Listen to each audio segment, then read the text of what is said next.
little bit. But you eventually come to the area that Emeth, you saw previously. You saw little streams of like sunlight coming into a cave further down, like or I guess an opening in the cave. And as you get a bit closer, since y'all have dark Really vision, quick, it's not this really. is also favored terrain for me. It is, yes, absolutely. As you get a bit further down in the cave, you all begin to see that the cave actually kind of it seems to split into two pathways. You see that the two pathways seem to eventually merge back together and lead to the same place. But these two caverns literally just one goes left, one goes right, and they're both very dark. Other than that, without any sort of investigation or perception checks, they look roughly identical. As in, there's just a large column of stone that separates the two sides of the hall leading into this much larger room ahead. The little streams of sunlight seem to be coming in through holes in the paper mache exterior of the cave, but they give just enough light to see. So yeah, what would you all like to do? I would like to do an investigation check to see if I see what I saw in the vision earlier. Perfect. Go ahead. I'm gonna say, for that, I would say roll. I'm gonna say flat intelligence, just to see how well your memory will let you recall this. Intelligence? Yeah. Okay. Yeah. Just because you're kind of trying to recall this in comparison. While she's doing that, I'm gonna make. I'll make this little slight suggestion. If you bump into any duplicates of your friends, let's not just don't split up. That's all I'm saying. Let's go as a group, no matter what we do. But what if they're really cute? No. What if they look absolutely huggable? Well, the last huggable thing you tried to hug punched you. That was me. I can attest to that. If you're just do what you're gonna do. Do what you're gonna do. Okay. With a 16 intelligence check, Emeth, you recall the vision that you had when you were on the ferryman's boat, and the vision you had, if you had to guess, it had you going down the right path. Okay. Which, is that the correct path? I don't know, but it is the right path. The left path was not featured in your vision. I touched the wall and I'm like, we need to go to the right. What makes you think that? Who paid the ferryman for help?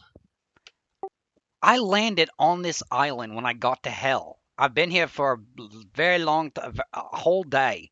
I didn't see a boat. I would have loved to have had a boat. Well, we got a boat.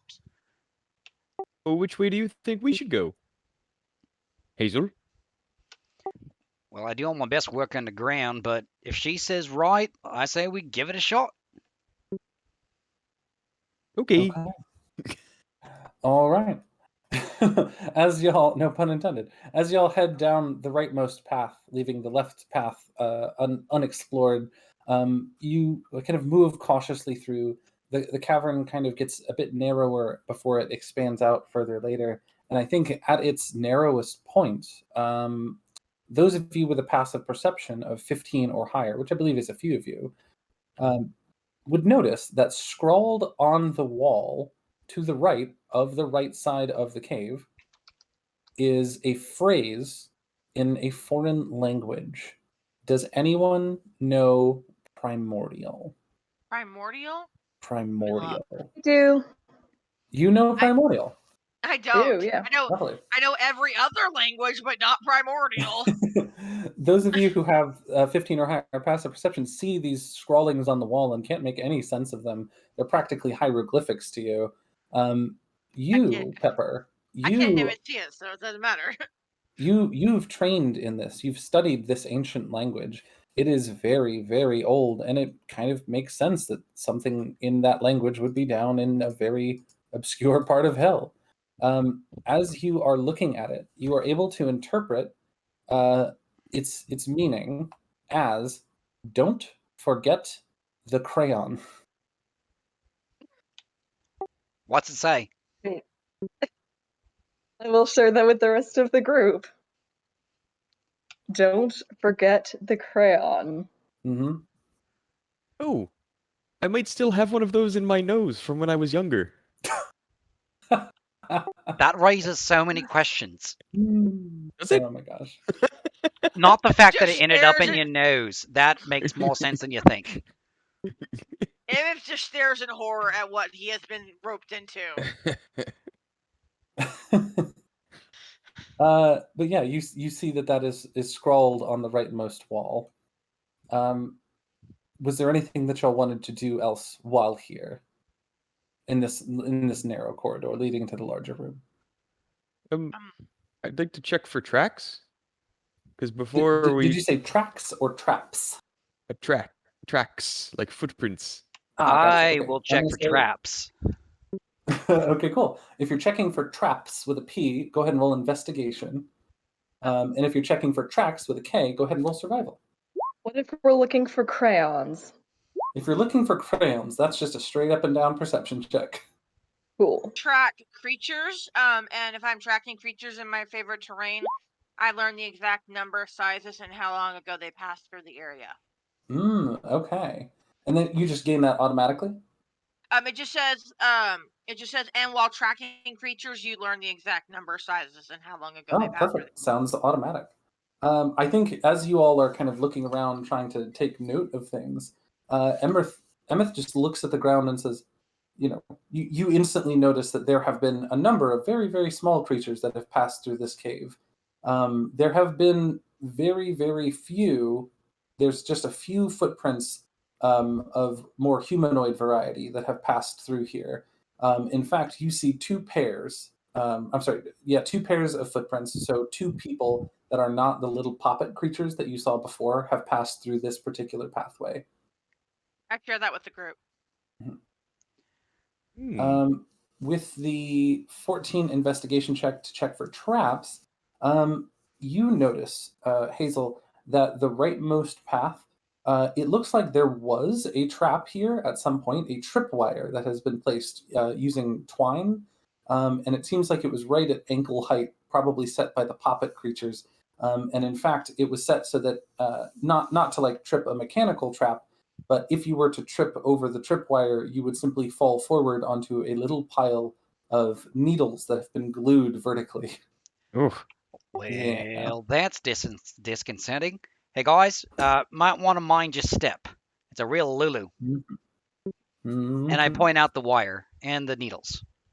Now, I was about to say, it was trapped in that way, but it looks like the trap has been sprung or disarmed. The twine is hanging loose now. Well, and also, because we're in a group and this is my favorite terrain, difficult terrain doesn't slow your group's travel. That is very true. This isn't technically difficult terrain. It's Okay. actually like a kind of cobblestone path through this cave. Oh, okay. Although you can tell the cobblestones seem to be like carved out of clay if upon closer inspection. Well, And then look, you remain alert to danger even when you are engaged in another activity. Oh, nice. That could be helpful. well, it looks like somebody already set this one off. But if we ever go down that other side to the left, we need to recheck for traps. All right? Mhm. I agree. Karopi, when you check for tracks, the only thing I think else that you would notice is you don't really find the footprints that Emeth is referring to, though they clearly see them. You do find a few small pieces of fluff on the needles that have been glued vertically after Hazel points them out. Someone probably set this trap off inadvertently before disarming it. And then Pepper, you look around for a crayon. With a 15 perception check, you glance around the immediate area that you were in. You try to recall, thinking back, did I see a crayon anywhere? But you don't. You don't recall seeing one, and you don't see one with you currently. It's worth a shot. Worth a shot, absolutely. Couldn't hurt to ask. All right. As you all continue on down the hallway, you see as it begins to open a little bit further, bit by bit, and it opens up into actually a much, much larger area as you continue down, and the beams of sunlight continue to expand and illuminate the cave beyond. The cavern eventually opens up into a 70-foot wide hallway. It just opens larger and larger and larger until eventually a massive antechamber before you opens up. A large column of sunlight is causing little particles of dust to glimmer in the air, raining down on a massive, hulking beast made of what appears to be black clay. I'm going to switch the map for y'all so you can see what you see. Is this gonna have anything to do with what I was shown earlier? This is the room that you saw Okay. in your vision earlier. Okay. The huge black clay creature that is now sleeping in the center of this room was not part of your vision. So the large hound-like creature Okay. that is dripping with wet clay, it is you can see tracks from it all around the room here, as well as what appear to be little clay and wire bones strewn around the room. Some of them are wire and clay, some of them are paper mache. Tufts of stuffing everywhere litter the corners, and the creature in the middle appears to be sound asleep. A loud kind of rumble of snore echoes throughout the huge cavern here. And this map is quite huge, so you might need to zoom out or scroll down to see the party at the bottom right. Oh, This is a sweet very black rabbit of large. Italy. You weren't thinking about it being large. I was not kidding at all. This 10%, is and I still can't see everything. this is a clay hound the size of a city bus. Instinctively, Hazel is going to stealth. Sure, go ahead and drop into a stealth check. I'm also gonna do stealth, but it says you can move stealthily at a normal pace while alone, so I'm going to go to the other side of the room. Okay, I think that's more of referring to if you're not traveling with the party. Oh, Because okay. typically, yeah. So if you're traveling long distances, okay. moving quietly long distances requires you to go slower, but not if you're in the party moving through caverns or underdark. But Okay. in this particular instance, because Ranger has some issues, and I don't think you're using the revised Ranger necessarily. I'm going to say go ahead and get advantage on your stealth check. Stealth check advantage, cool. Yeah. Pepper 26, that is great. Karopi, what would you like to roll a stealth check for your crew? That was we actually all have the same proficiency bonus, but that was Sweetums specifically because he's the feet. Okay, got it. Yeah, he's still unfortunately having to hop. There is, as you can see, there's kind of a small river of water trickling across the cobblestones here and out of the room. And I think Sweetums is hopping in the puddles a little bit, and is making a bit of noise. Not the most stealthy. He's doing his best, and that's okay. Yeah. You all are far enough away from the hound at this point that even making a little bit of noise is not going to wake it up. But certainly, talking loudly or shouting or, an explosion, heaven forbid, would certainly wake the creature up. What would you like to do? Oh, I should say, there are some what appear to be other pathways to the left and right of the room, but as far as you can tell from where you're standing, they seem to have collapsed. Okay, I was going to ask that. Yeah. There is one absolutely massive doorway at the end of this hall, above which is a draconic-looking relief statue. Does it have any words on it? Because I speak Draconic. Roll a perception check. It's quite far away. Okay. Can I roll too? Due to my class, I can also speak Draconic. Sure. If there is an inscription, the relief is 350 feet away. So. Oh, did I roll still advantage on that? I apologize. I thought it took it off. I'm gonna say. Oh no, you did. Okay, cool. Oh no, you're fine. Yeah. I think both of you kind of squint your eyes and try to see if there is an inscription of some kind, but if there is, it's just too small to see from this distance. Okay. Yeah, give me just a moment. No problem. I look over at Yeah, Emmett and I say, it- "Listen, bloke, that map you have, is there any chance that the skull on it is this thing?" I was just going to say real quick. So it is about a football field away, for context. Yeah, you're not gonna read that without a Yeah, giant. without a telescope or something. Yeah. I'm gonna do an investigation check on the map. Okay, gotcha.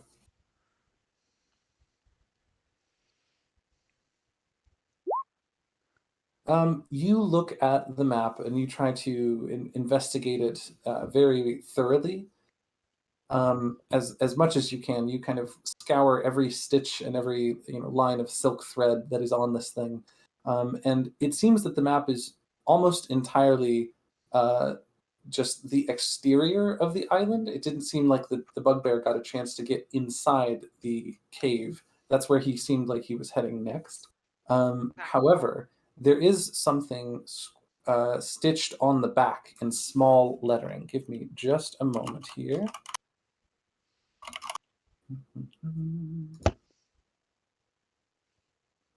Okay, does anyone speak Goblin? I do. You do. Okay. You flip the map over, and written in Goblin is the phrase, "Beware the Draco Stitch." I share that with the party. Hmm. Well, Draco is self-explanatory.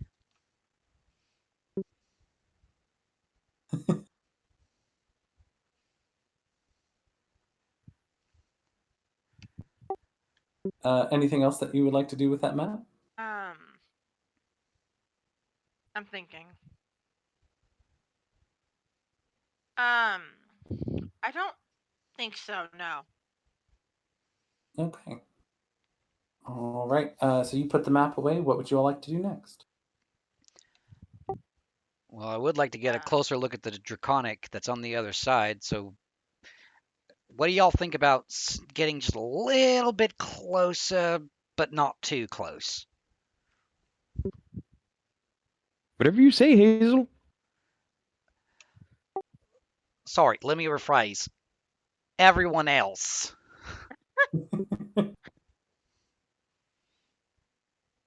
Nods in agreement. Okay. Well, I'll just wait here then, I guess. If I thought you weren't going to try to pet the dog, then I would let you go. Well, not without asking him first. Exactly. That would wake him up. Let's let the little poochie sleep, just a little longer. He's earned a good rest. Would it help if I sang him a lullaby? No. It would help him for sure, but not us. All right, well, I'll just wait here then. I will attempt to get a little closer, just close enough to get a better view of the draconic inscription. I do the same thing, but before I leave, I tell Karopi, don't move a muscle. Gotcha. Give me just a moment. I look over at Pepper and I point with my two fingers at my eyes, at her, then at Karopi, trying to give her the idea. Watch him. Watch real Please close. do. Shoot. Sorry, roll 20 is being done again.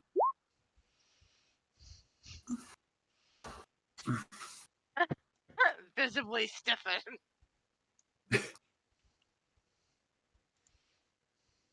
Oh, jeez. Okay.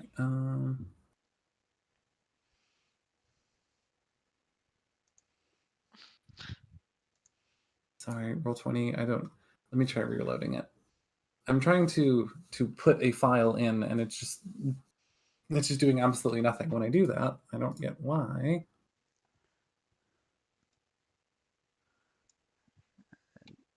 That's about the length of my movement speed.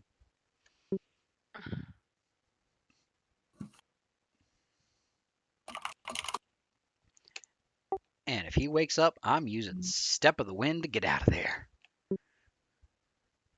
My movement's 30, so I think I was right there. So I think that's Wait the a limit of my movement too.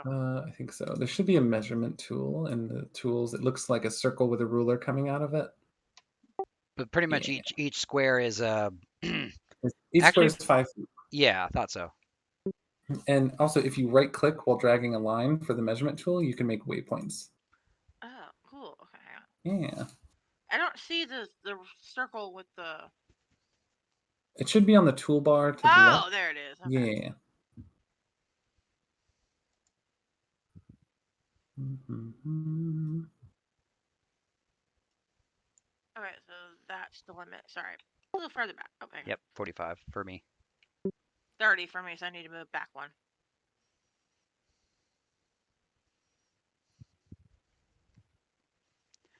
But I figure we might have to make at least one more stealth roll to keep quiet while approaching. Yeah, probably. But there's also a thing I'm gonna have y'all roll for as well. Give me just a sec. I'm just trying to get this frickin' thing to do the thing I'm trying to get it to do. Sorry. Like, roll 20, do the thing. Thank you for your patience. Ah, the joys of technology.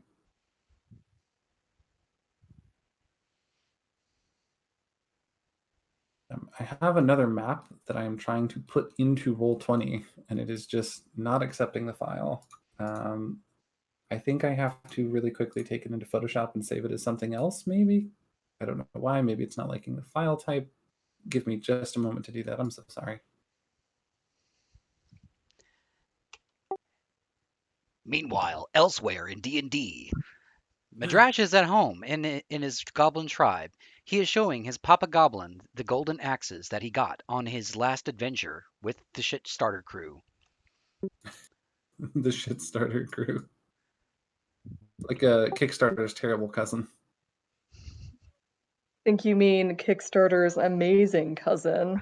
Yeah, no, after I said it, I kind of was like, no, it's better.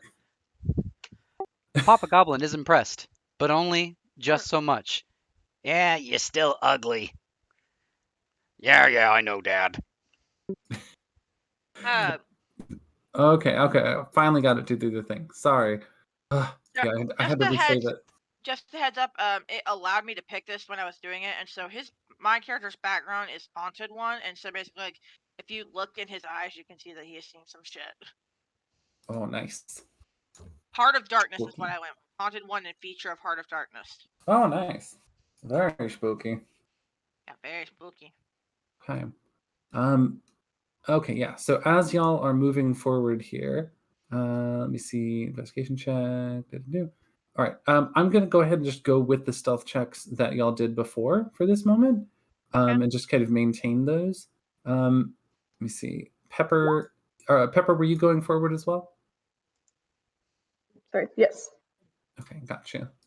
So I'm gonna say y'all are all kind of moving forward in a small group like this.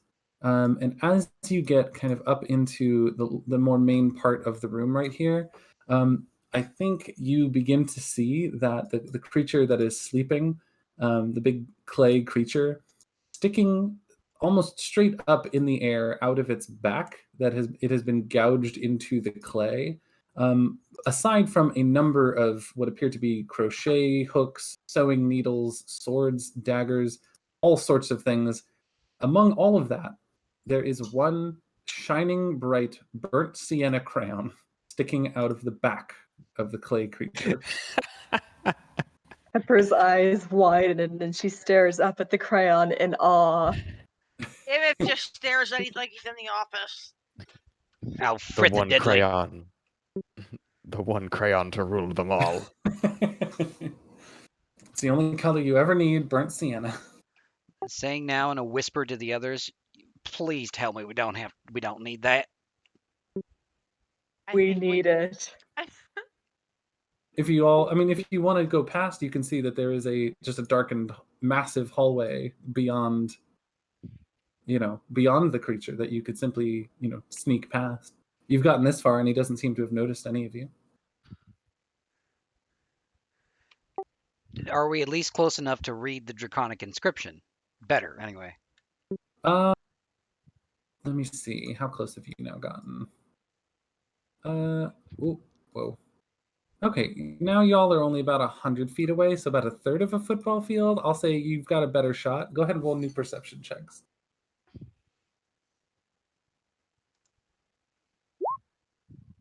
Shit. Should give me just a moment here. My goggles must have been fogging up. I need glasses, I guess. Hopefully not, but maybe. I do look behind me at Karopi, and I kind of signal him with a shush to start moving forward towards us.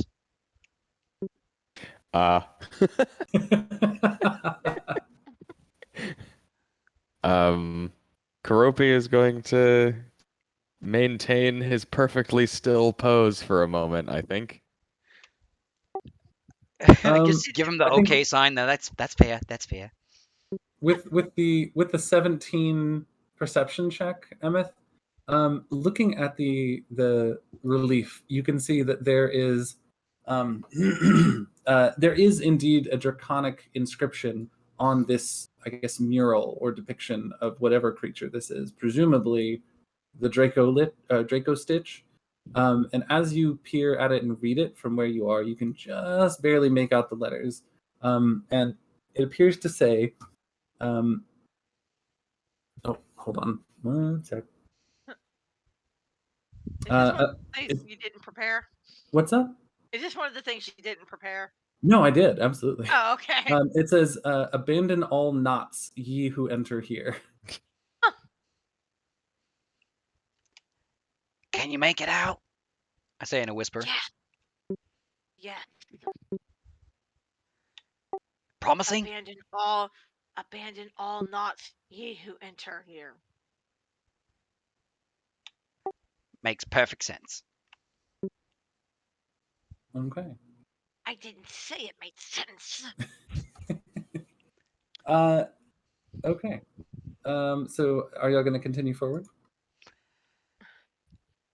Well, I do want to discuss with the others.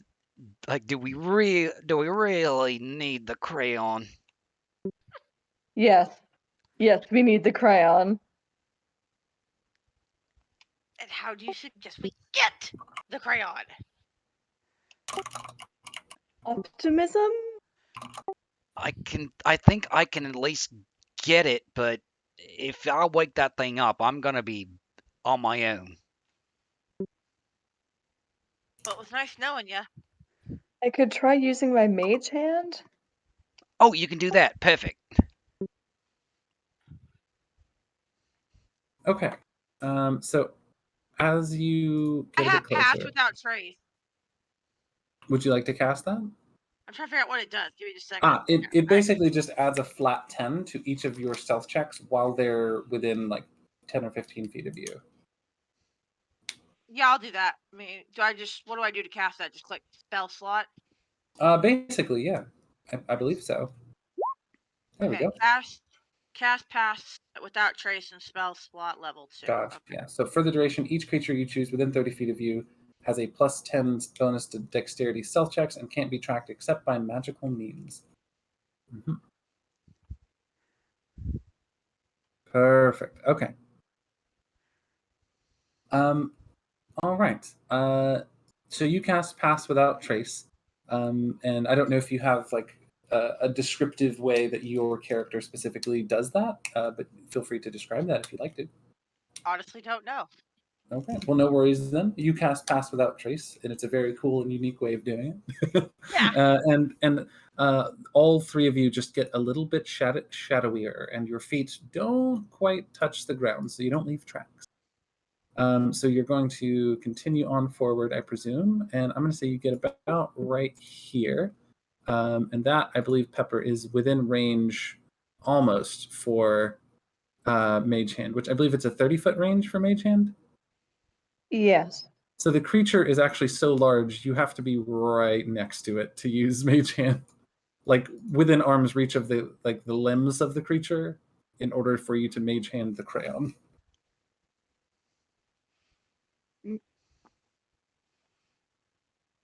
Is there a specific side of it I have to be on, or like, could I go like here? It seems whoever jammed this crayon. Wait, hold on. Where'd you go? Oh, there we go.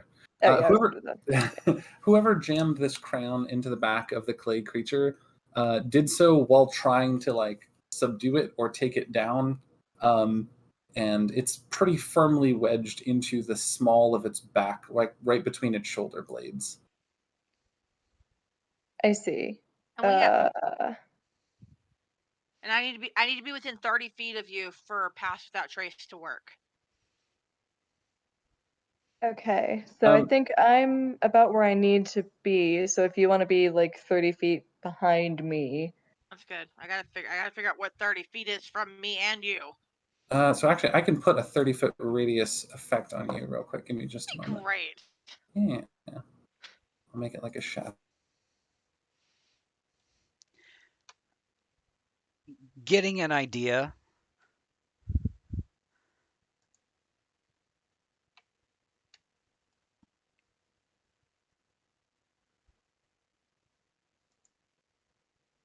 Let's see that. There we go. Oh.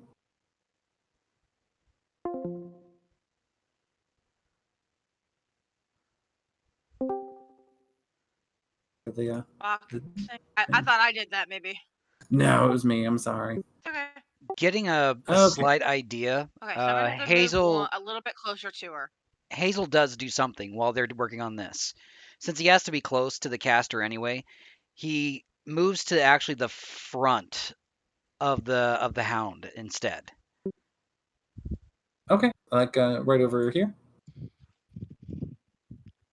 Just out of reach of him biting immediately, but just enough so that the first thing he sees, if he were to wake up, would be Hazel. The idea is that as soon as the dog wakes up, if it wakes up, he's going to distract it and make a mad dash for cover.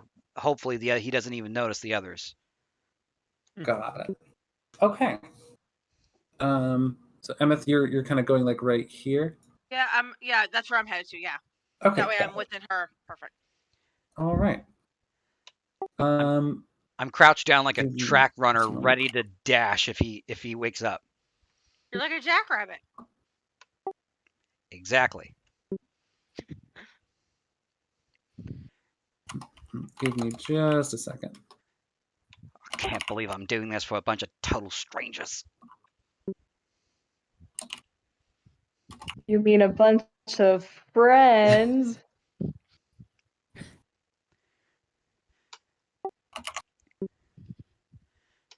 Yes, friend that I just met Okay. like a few minutes ago. All I heard was friend. Okay, so Pepper, actually before that, Hazel, you are standing in front of the mouth of this creature. You can see some little puffs of cotton that seem to indicate hot breath sort of float out from its nostrils and then dissipate every few seconds, every time it takes an out breath. And you see its chest kind of heaves heavily. There's also kind of like a glorping sound that it makes whenever its like belly kind of sucks up from the cavern floor, because it's all made of sticky, wet clay. Pepper, you wanted to mage hand, correct? Yes. All right. With every breath, they see the cotton on my tail like flying in the wind, going back and forth. Stop steaming up my tail. Nice. All right. Pepper, I'm going to say roll a sleight of hand check to do this as gently as possible. Hey, people, here we go. Big bucks, no whammies. We got an 18. Nice. Okay. Sorry, I'm laughing at something else. Give me just a second. Mm-hmm.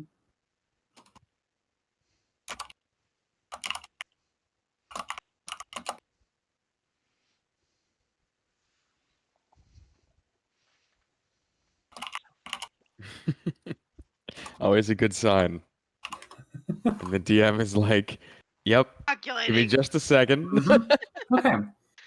With an 18, Pepper, you very carefully, as if you are like trying to reach into an Indiana Jones-esque, cobweb-filled hole that potentially could cut your hand off, you very, very slowly move your mage hand forward and grab the back end of the glimmering, beautiful, perfect burnt sienna crayon and give it one swift tug backwards as gently as possible, but like purposefully, as you pull it back, there is a sound as it comes unstuck from the clay of the creature's back. And I think all of you have a moment of extreme tension as the creature gives a and it kind of shudders in its sleep a little bit. Hazel, it burps in your face, and a cloud of green cotton washes over you for just a moment and then disappears. I wave the air in front of my nose. Oh God, yeah, yeah. At least it wasn't glitter. Give me just a moment here.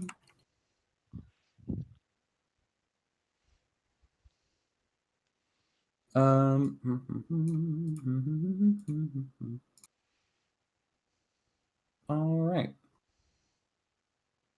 Okay, Pepper, you are now holding a slightly oversized, but otherwise perfect, although there is no wrapper for legally distinct purposes, crayon, a wax drawing implement in your hand, and it's perfect. It looks as though it's never been used, not once.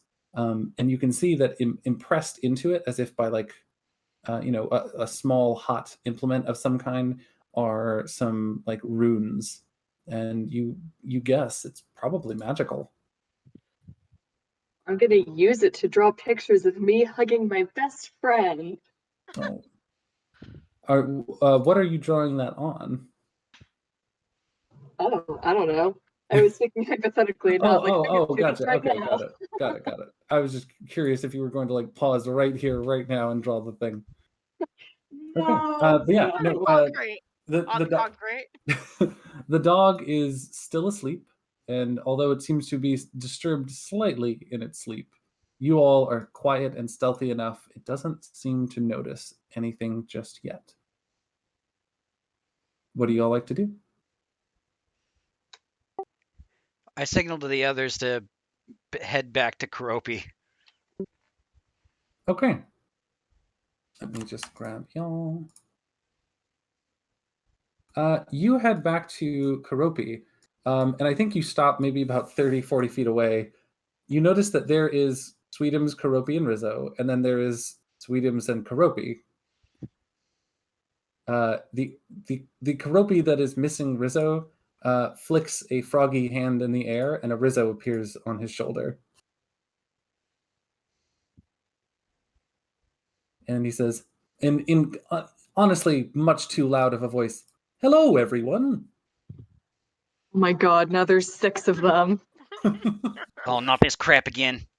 Don't worry, we've been very stealthy. But not quiet. What was that? Speak up, I didn't hear you. Here, come closer. So I'm gonna make an educated guess here on what I think Sweetums would do in this situation. Sure. I think that Sweetums would try to eat the other Karopi. Wow. Okay, didn't see that coming. Okay. That raises so many questions. It does, and my mind is filled with them. Give me just a second. CDC says that okay. handshakes are highly inadvisable. Jeffrey Dahmer, stop Splendor. Okay, I'm gonna say have Sweetums roll an attack roll. Let's see. So that will What would that be. even be? But he has. That's an ability giant frogs have. Oh, okay. Is bite and swallow. +3. There it is. Okay. So. Gotcha. Roll 1d20 +3. Oh, jeez. We're doomed. Oh no. Yeah, that will not hit Karopi's AC. Okay. Sweetum's tongue whips out of his big frog mouth, and the other Karopi, with a single hand, just bats the tongue aside without even looking at it, and he says, "Come now, friends. We're all amicable here, aren't we?" And then the head of this Karopi slowly turns to you, Karopi, and just says, "There's no need to fight. Let's all just be friends." He says very loudly this time, getting a little bit more yelly. "Let's all be friends, I said." And you begin to hear the large dog in the back of the room start to grumble and snort as it begins to wake up Fraka. slowly. And it grumbles just loud enough that the two people can hear it next to him can hear. If I have to hear the word doppelganger one more time, I'm gonna have to learn how to spell it. Karopi will he understands what's going on. He's very sad about it though. And Karopi will say, "Me, I'm surprised at you. Why is that, friend? You're doing something that is dangerous for new friends." Oh, well, certainly isn't my intention. I just want to make sure that they can hear me all the way over there. I'm just gonna take a guess to say the one on the right, the one that's still being quiet, is our friend, acquaintance, teammate. He said, Um, "Friend, I heard it. We all heard it." That is And then definitely him. I think Kar- Rizzo, Hey. one of the Rizzos is going to hop off of the Karopi, and then the Karopi is going to hop off of the Rizzo, and they're going to dismount. And they just say, come now. There's no reason we can't all sit equals and amicably talk about this." Karopi will couch his lance or whatever it has become. So, So that has actually become a like those things that they serve cotton candy in, the big paper cones. Yes. Yeah, it's one of those with a shish kebab run through the middle. So if no one else is going to do anything first, trying to see if because I thought I had something about surprise attacks in here, so I'm looking. you can't be surprised That's in what- your own. That was the Yeah, ability you read before. Yeah. You're in your favorite terrain, so you cannot be surprised. Although the too, large black dog behind you does seem to be about to do something kind of surprising, regardless. Yeah. Sweetums is going to jump to there, and Karopi is going to lance attack Rizzo. Oh my gosh. Yep, that's what he would do. Okay. This has gone. It has gone from just being a bad friend. He is now mocking. In Karopi's eyes, he's now mocking his honorable profession. Oh. Okay, go ahead and roll that attack roll. I don't know. Does that hit Rizzo's AC? Wait, that's with the +6? Surprisingly, no. You rolled Yeah, a 3. I have an Yeah. opportunity attack. That's what I was saying. I have actions in combat, reactions, opportunity attack.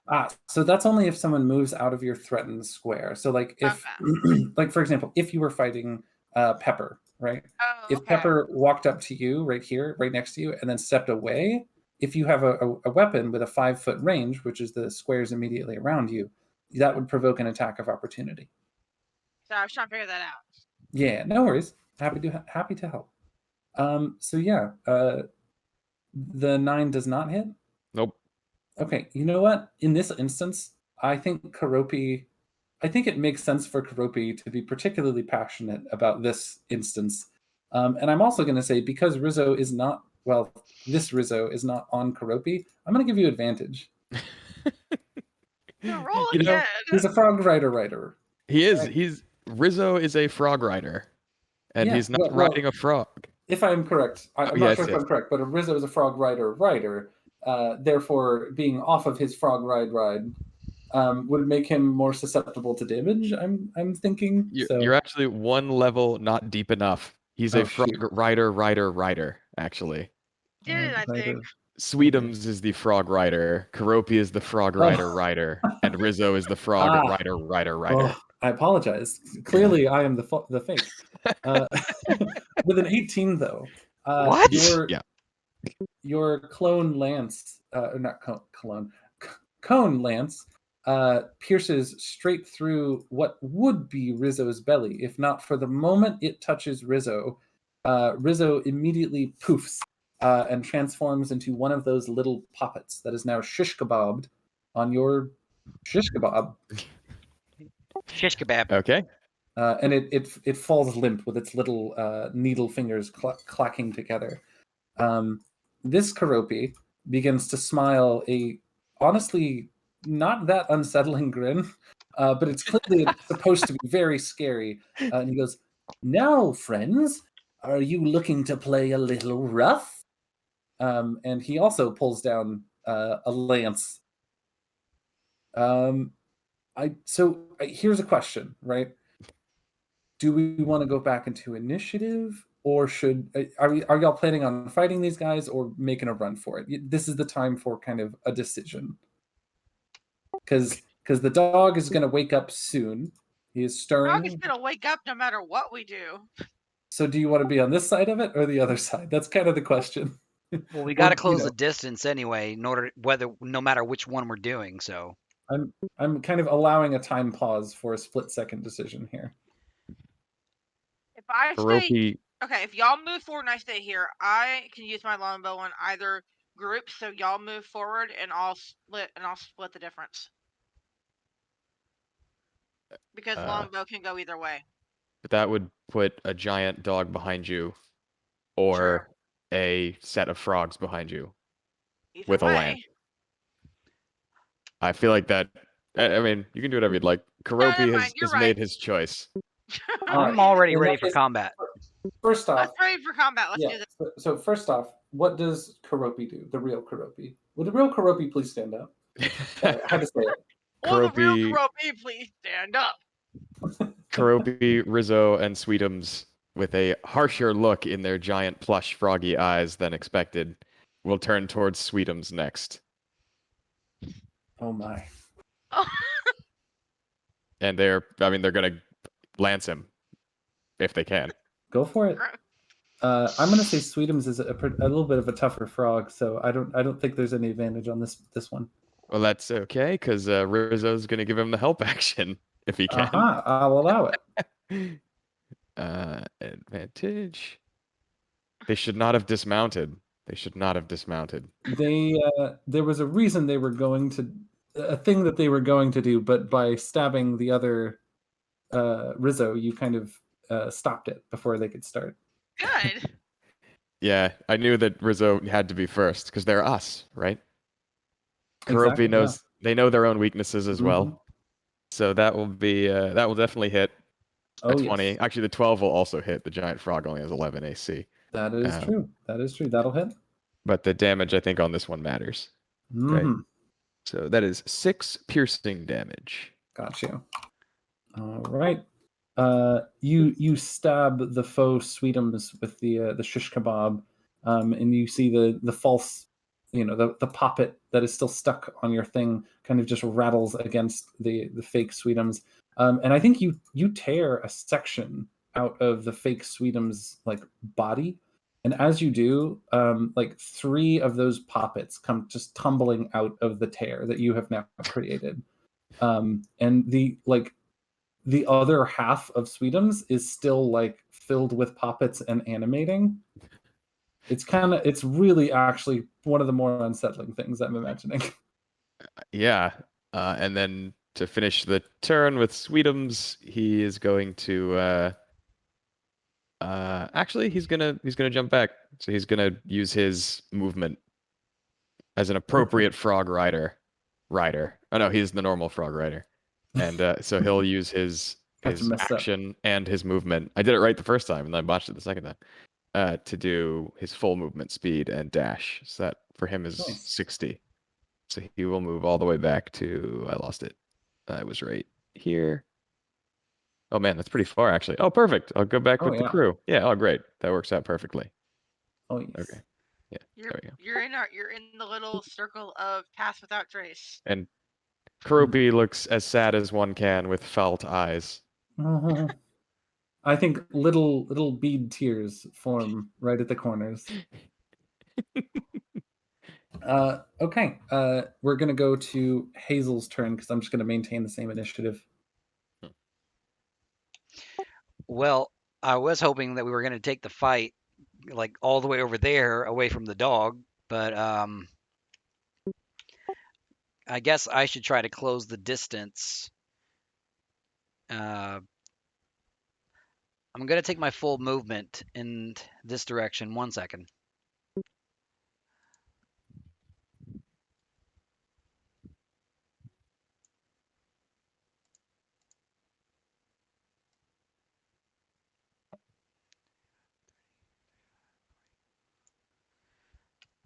And then I'm going to use Rabbit Hop to roll a d12.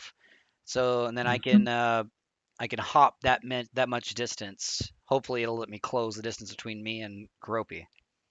Mm-hmm. Does it round in any particular direction? Because a D12 isn't like they're 5-foot squares, so it doesn't really.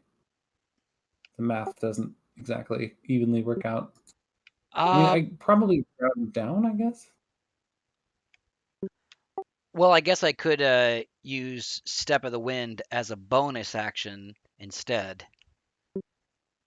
Yeah, that's okay. Yeah, Yeah. You don't have to do that, but Adam makes a good point that typically the rule is round down unless otherwise said. So I'm going to assume that the intention is round down.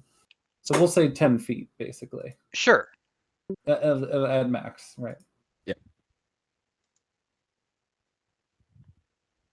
Okay, cool. That is, yeah. So we would round down. You can move one more square. Nice. All right. Now I'll use my. I'll expend a key point to do Step of the Wind as a bonus action.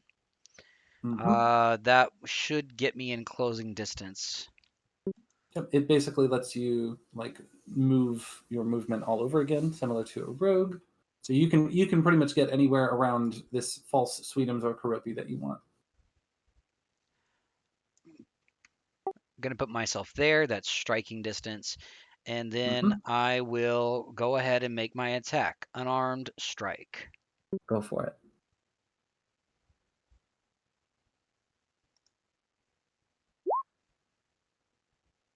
Beautiful.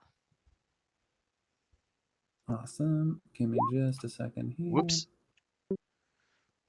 I mean, you will have at least 2 punches in your turn, so that's fine. That's fair. That's true. But not without the DM's permission. Wait, Monk has extra attack, right? Yeah. I don't think know so. why I don't know why I'm brainwriting on that. You do. Okay, cool. And so you can, if you do extra attack and bonus, but you used your bonus already. Yeah. But Flurry of Blows, you can do up to 4 at level 5. Oh, well, but he already used his bonus. So Right. it's So 2 only attacks. 2. Yeah, that makes sense. I'm gonna guess both of those will hit Karopi, or With acid they will, damage. yes. Ooh, okay. Hmm. Got you. So I think, yeah, go ahead and roll the damage. As the strikes land, I think you see as little splats of like green paint appear. And at first, I think, Hazel, you're kind of disappointed, like, oh, well, it's not really doing anything. But then it does actually like burn holes in the like paper mache and like glazed linen, like waxed linen exterior of Karopi. That's what I imagine. It's like waxed linen, probably, because waterproof. Karopi, yeah, the 2 spots where you punched him melt away a little bit, and you see these like poppets just kind of poke their little gross heads out of like one of the eye areas and like the chest of this fake Karopi. It is kind of gross. Anything else on your turn?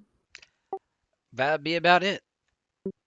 Okay, got you. Then we're gonna go to Pepper.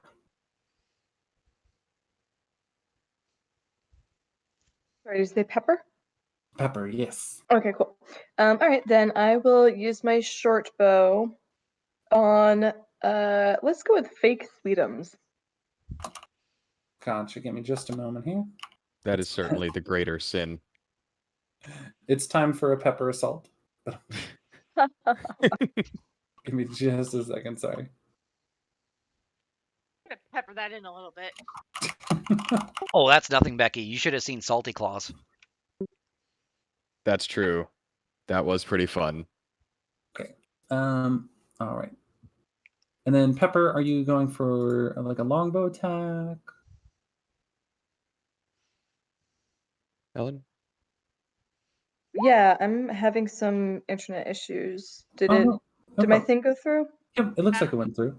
Oh, okay. Okay. And you're within range. You're all good. Does a 9 hit?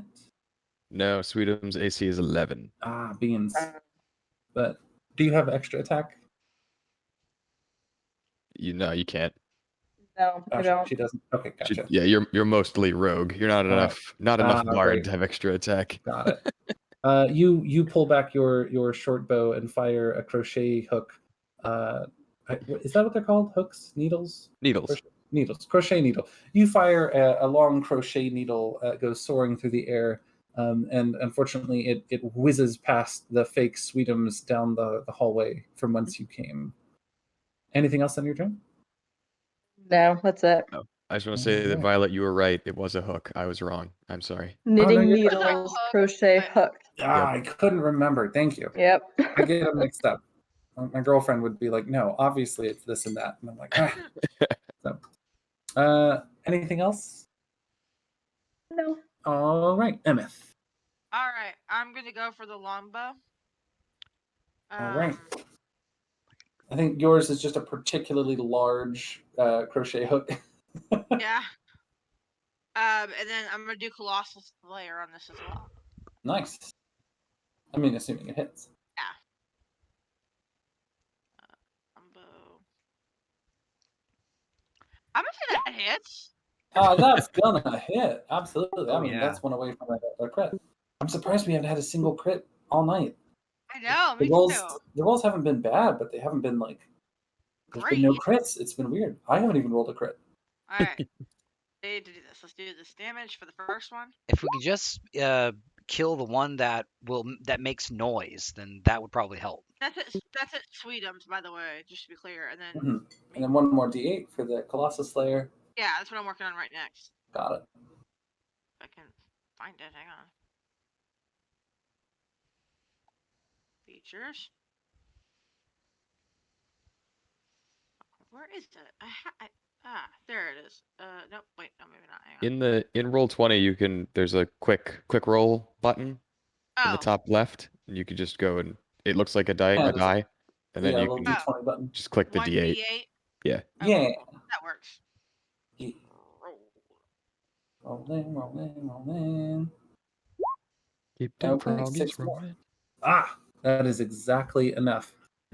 Since you've already seen how these kind of like sort of doppelgangers typically kind of die, would you care to describe how this false Sweetums is revealed to be a fake entirely?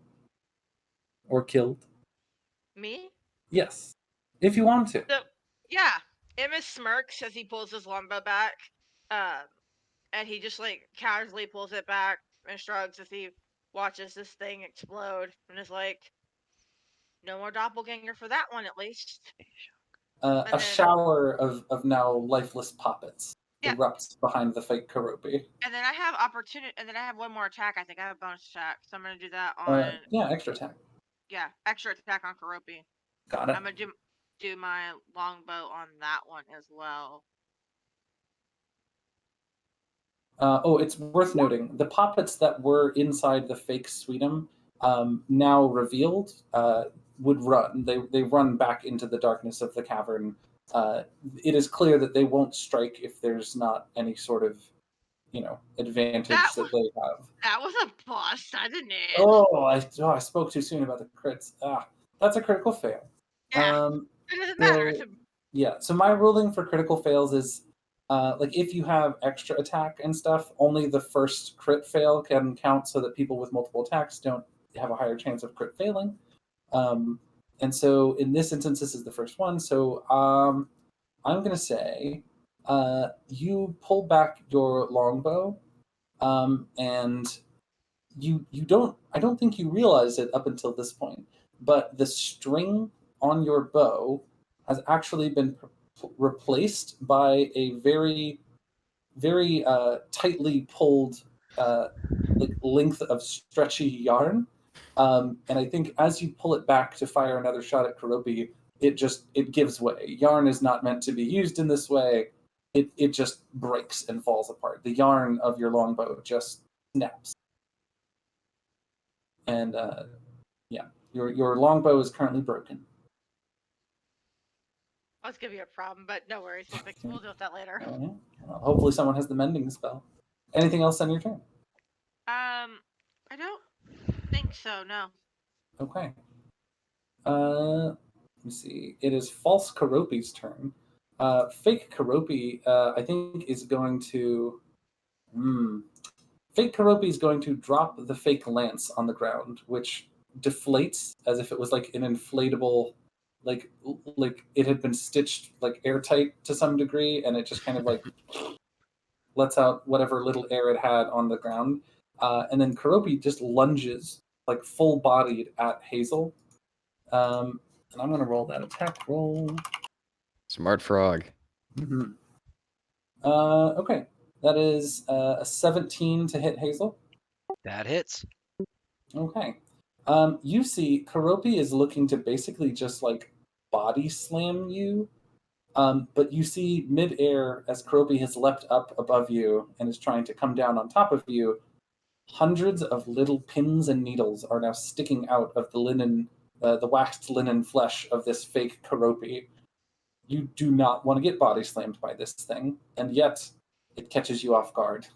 Oh, no. This cush ball of a Karopi slams into you. Give me just a moment. Trying to That look at all is my reactions. That is 13 points of piercing damage. It hurts quite bad, and also this Karopi is stuck to you. Ah! Criminy, that stings. All of the, much like a cactus, all of the needles are just dug into you. How much damage again? 13 points of piercing damage. And you feel as though if you were to try and move, like use movement of any kind, it would cause more damage to you because of all the needles dug into you. But now it's time for the real Karopi's turn.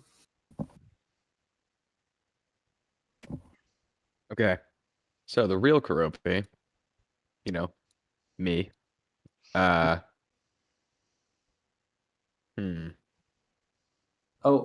I thought also real Karopi. I think you would notice that the large clay hound behind you is now beginning to kind of awkwardly stumble to its feet, coming out of its sleepy daze. Okay. Then that all right, I see. Yep. So what I'm going to do, and I think this is going to go great, is Karopi is going to, or sorry, Sweetums is going to, let's see, he'll do his hops. Let me calculate again. 30 feet. Oh, he'll stay specifically within the circle here, and he's going to hold his action. Can you hold an action to cast a spell? Yes. Yes, he's going to do that, and he's going to prepare to sing a song. Okay. And to be clear, you can prepare anything that takes one action. But it's worth noting if you do prepare a spell and the thing that triggers your prepared action does not happen, the spell slot is still used. So what is the condition that your action will happen on? If the beast, this creature appears to be a beast, right? Even if it is it is fluffy. Certainly a fair descriptor. Yeah, so he is going to, if the beast seems hostile towards us, does any hostile action, including, advancing or charging in a hostile manner, Karopi is going to sing a song of animal friendship. Oh, I love it. Yep, for the spell Animal Friendship.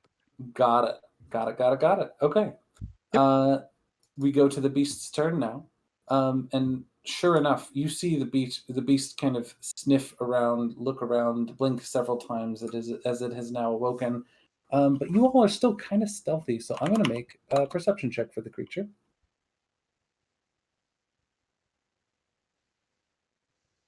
Okay.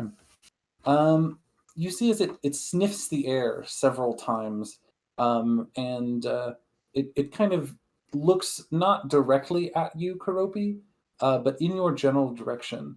Karopi, make an insight check. Okay. Well, I'll say insight or animal handling. Oh, even better. That's Okay, way cool. better. Yes. You are a frog rider, right? I sure am. Frog rider? Yeah. Frog rider. He is Some a level of frog ridden rider. frog rider. Yeah, there we go. Yes, he's a frog rider also being ridden by a frog rider. Oh, Lord. Yes. And he That is didn't Put that have on a business card. 24. Oh, nice. Okay. With a 24, Karopi, you are able to identify from the body language of this creature that it actually appears to be blind almost entirely. It might have some very limited sight right in front of it, maybe 5, maybe 10 feet, but it is purely trying to sniff and listen for where you all are. And so it smells in your general direction, and it kind of leaps a little awkwardly over across to you. As it lands, you see a wave of wet clay spreads like 10 feet around it. I'm going to say make a dexterity saving throw. And I'm going to say it is your choice whether or not this provokes your action that you had. It seems like it's trying to find what it smells, but not directly aggressive. So it's up to you. So because he's in within pass without trace, he has a 10 plus bonus to dexterity. No, it's stealth. No, it's only for stealth. It's dexterity. Stealth. Sorry. Yeah, sorry. It words it like that just so like people know that it is specifically dexterity stealth checks. Oh, my bad. No, you're fine. And the reason it words it like that is because there are instances where the DMG allows for things like, intelligence-based perception checks or something. Right, that makes sense. Okay, cool. Sorry. Exactly. No, you're good. Yeah, sometimes it lets you kind of mess around with stuff like that a little bit, but Right. yeah. It's been a long time since I played, so I'm like, wait, hang on. Gotcha. Karopi, you and Sweetums and Rizzo are all particularly good at hopping. So sure enough, you just hop over the little wave of clay that comes out from this creature without getting barreled down.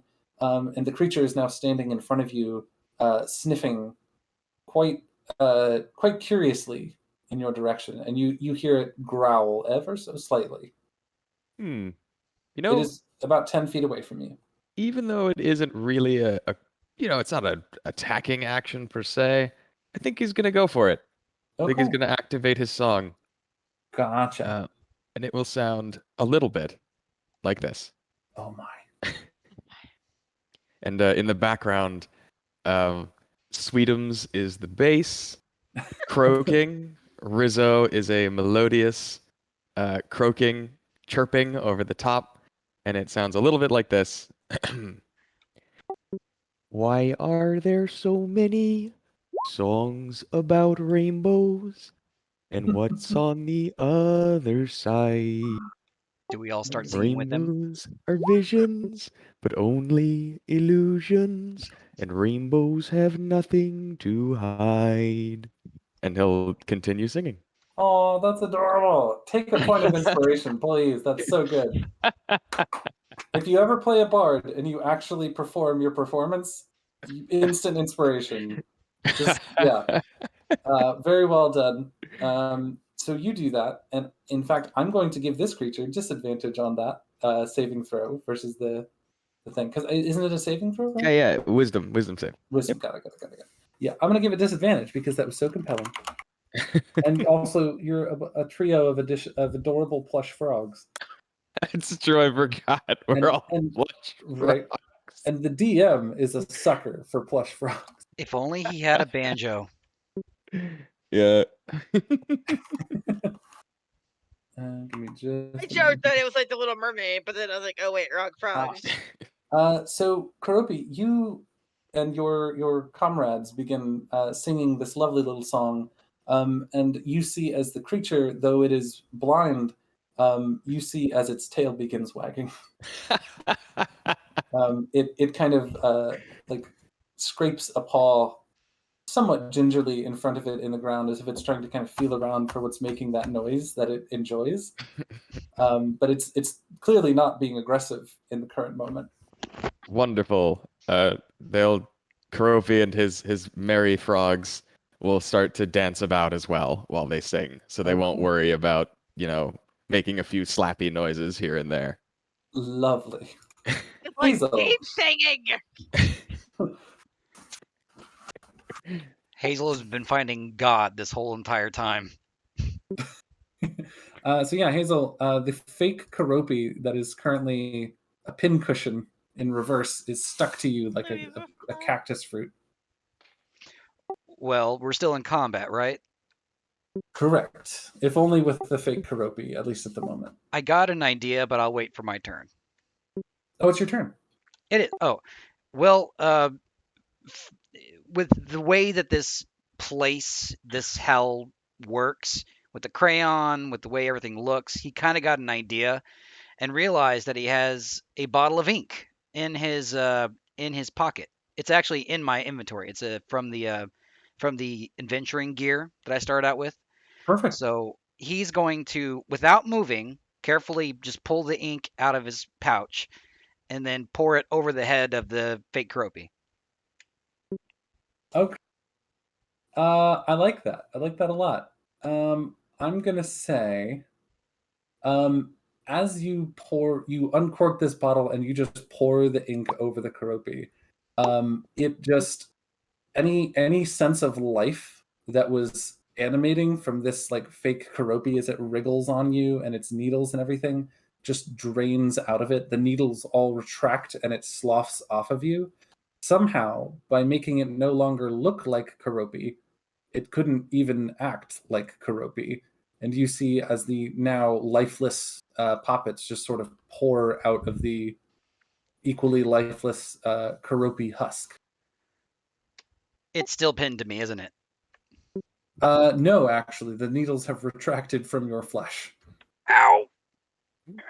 Oh, thank Alara. I didn't realize that would work. Yeah, by removing the likeness, it is no longer whatever magic was making it animated is gone.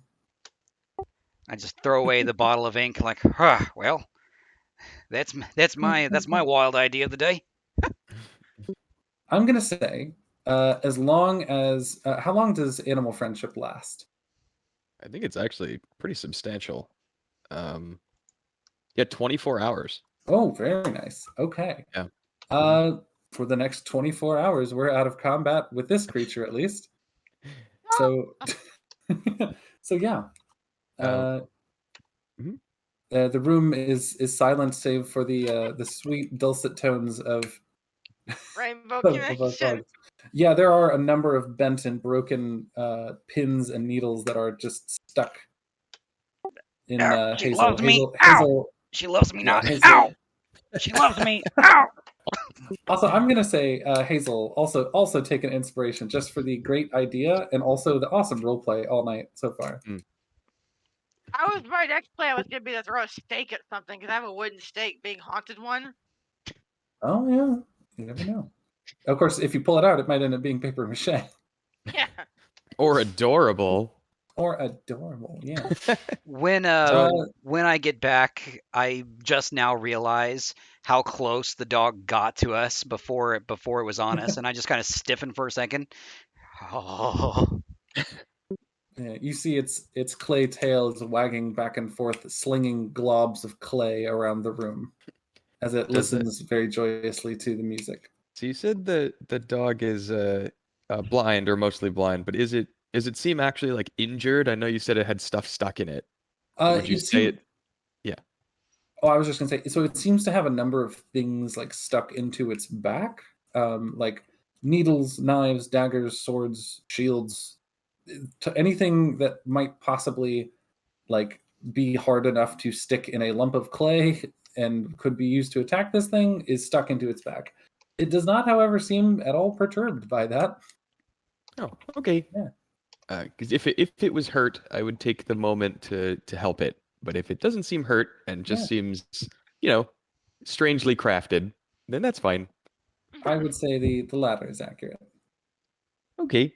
Um, then I guess we should. So Karopi will look back to everyone and say, "I'm sorry you had to deal with that doppelganger of mine. Um, he wasn't very convincing, was he?" Nope. Yeah.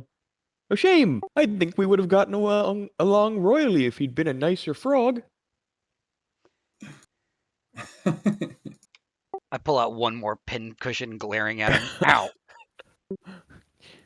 Well, everyone, this is I think, our newest friend, and um, I think we should name him. Or not. Big We bundle of don't. death.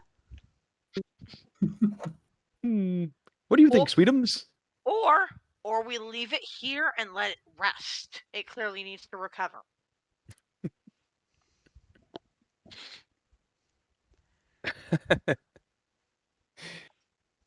Okay, well, we'll just let him do whatever he'd like then.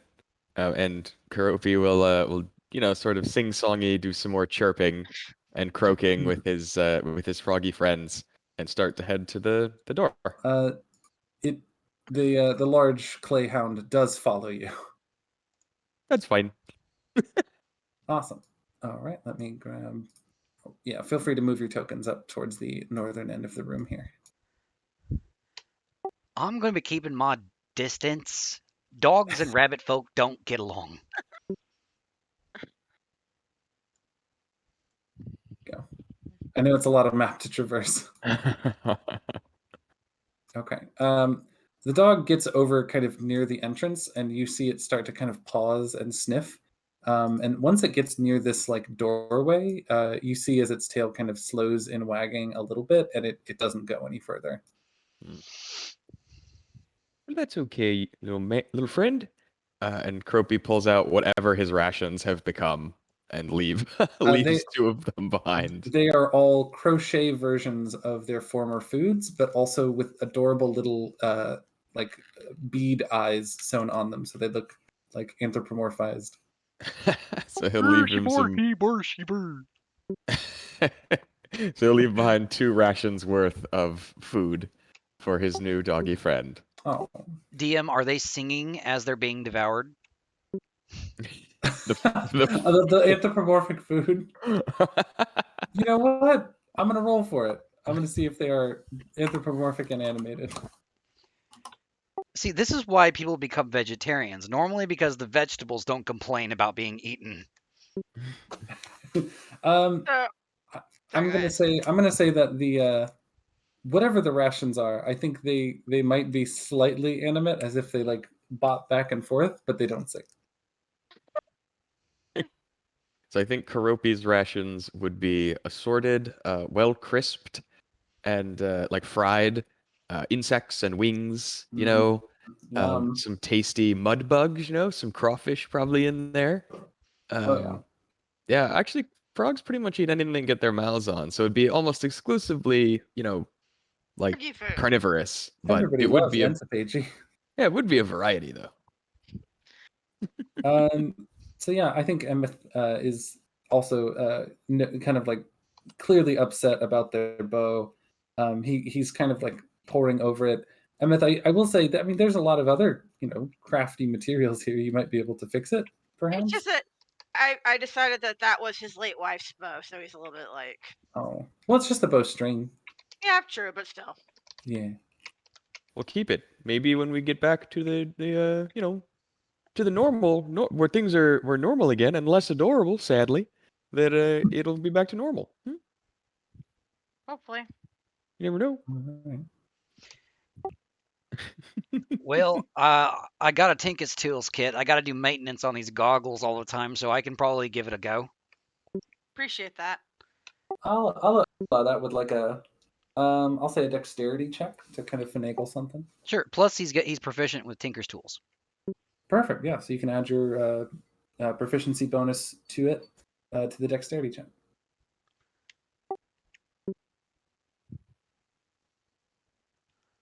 Oh, there it is. Mhm. It might be taking a second here to It's load. thinking.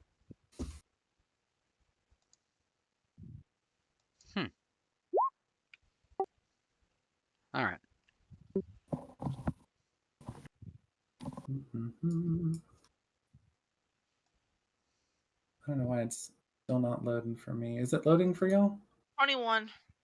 21. Okay, got you. With a 21, yeah, you're able to use some like spare yarn and stuff from the well, stuffed corpses, the various things that this pup has chewed up. There's plenty of yarn and thread and string around, and you're able to restring the bow with that without really any trouble at all. And it is essentially even better than it was before because it's not yarn now. Right, here you go, Emmett. Now, this will actually put a little more spring in its step, so you might want to be aware of that. I'll practice with it. Thanks. Gotcha. All right, give me just a moment before we continue on down the next hallway. Mhm.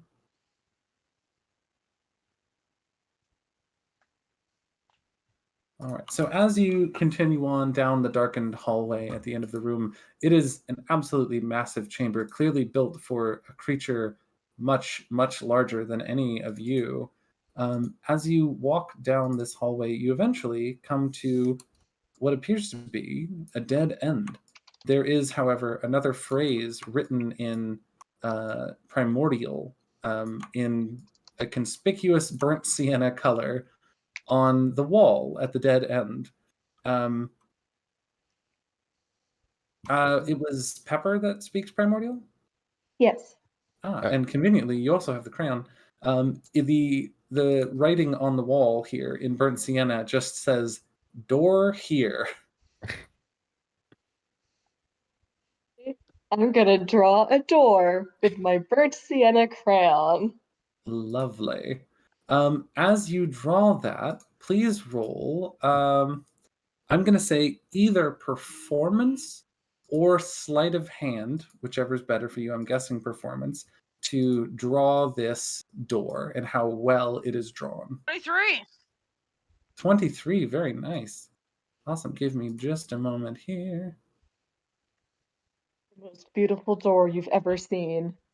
That was burnt sienna crayon. Chiaroscuro shading. It's pretty in depth. There's some columns on the side. Perspective. Awesome. Yeah, you very very carefully use this burnt sienna crayon and draw a very intricate and very detailed door. You make sure to include things such as hinges and a handle and things like that that a lesser artist would forget to include. The simplest, of course, if you'd rolled like a 1, would be a simple like archway, which could potentially come with its own pitfalls, either metaphorical or literal. But this door that you draw, you make sure to add details to imply that it is both structurally sound, functional, as well as safe. No traps or anything like that could possibly be in such a safe and well-drawn door. And sure enough, as you draw the final line and you step away from your artwork and you've kind of smudged out the part where it says door here, because that's not part of your work, of course, you see as there is a little flash of orange light, and then sure enough, the door is there exactly as you've depicted it. Amazing. I'm imagining that scene in Beetlejuice where they use the chalk to draw the door. Yeah, kind of like that, exactly. Gropey and Rizzo's clap. Make little wet slappy hands. Yeah, so there was no problem with this door whatsoever. I would just so y'all know, if you had rolled worse, there would have been potentially traps or locks or things like that. But yeah, just so y'all know, little insider info. Yeah, as you walk through the doorway, you see the hallway that is very very large continues onwards, and then you begin to see things like big, huge piles of cotton fluff, large empty swaths of like bolts of linen and cloth, absolutely horrifying. You begin to see just piles of wire wrapped around spools, things like that, all around, as if this entire world has been created, and it is being created by whoever lives in this cavern.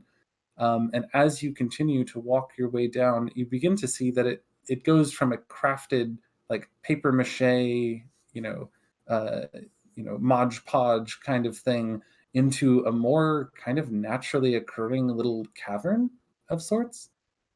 Give me just a moment here. Mm-hmm.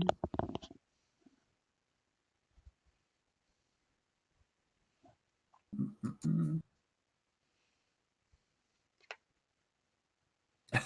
Are we made of world, or is the world made out of us? Truly the questions that keep us up at night. I wish that could have been Rizzo ponders, but that's not how the the emotes work. Gin- a ginger man builds a house of gingerbread, and then he screams for, "Is he made of house, or is the house made of him?" He Yeah. does not know. Give me just a moment more. Sorry. You're okay. Every Christmas, that thing shows up on my Facebook feed, and I just smile because I'm like, "For he screams, for he does not know." So good.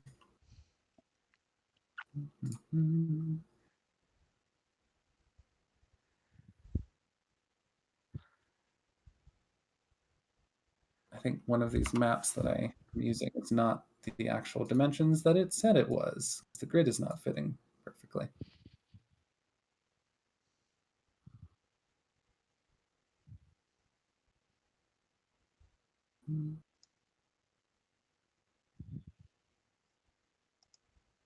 Okay, here we go. Just a moment.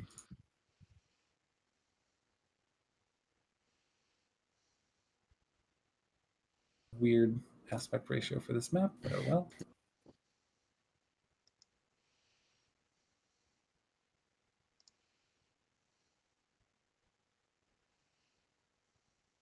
Mm-hmm.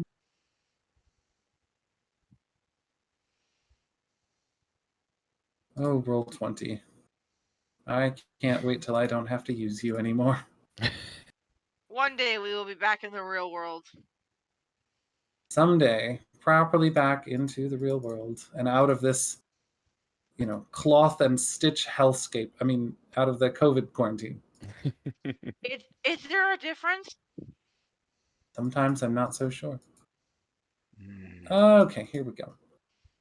As you step into the next chamber, you see as there is a kind of bluish glow coming from the next room.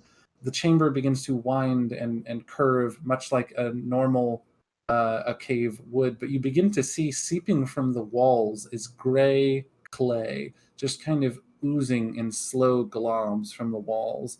And as you press further a little bit more, the chamber opens up into where that blue glow is coming from. You see a massive, absolutely massive dragon skull. It is broken and ancient and not at all alive anymore. But sitting next to that, curled up on a pile of cloth and fluff, a horrendous gore, is a Draco Lich. Oh. Or Draco Stitch in this case. Draco, Shit. what I tell you guys? What I tell you? Let's just get stitches.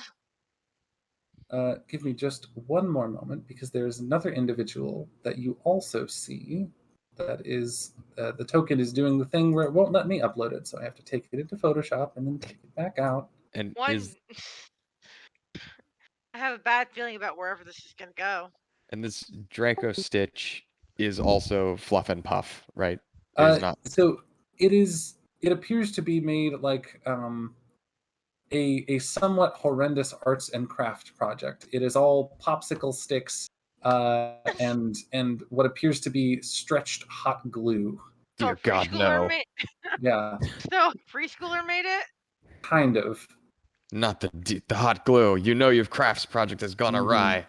Oh yes, there is hot glue everywhere. There is hot glue, both the glittery and non-glittery kind, dripping from this Oh creature. no, not the glitter!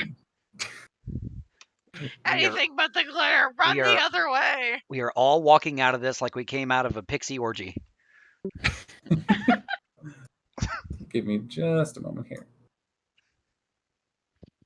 Okay, this is a very Oh, large jeez. token, but yeah.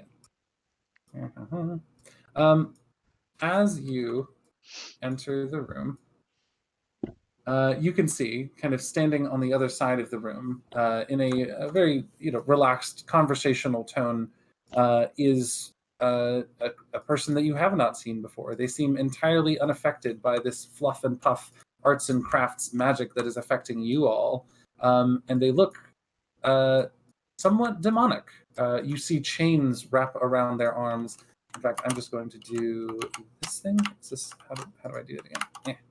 There's a way that I can show you a thing.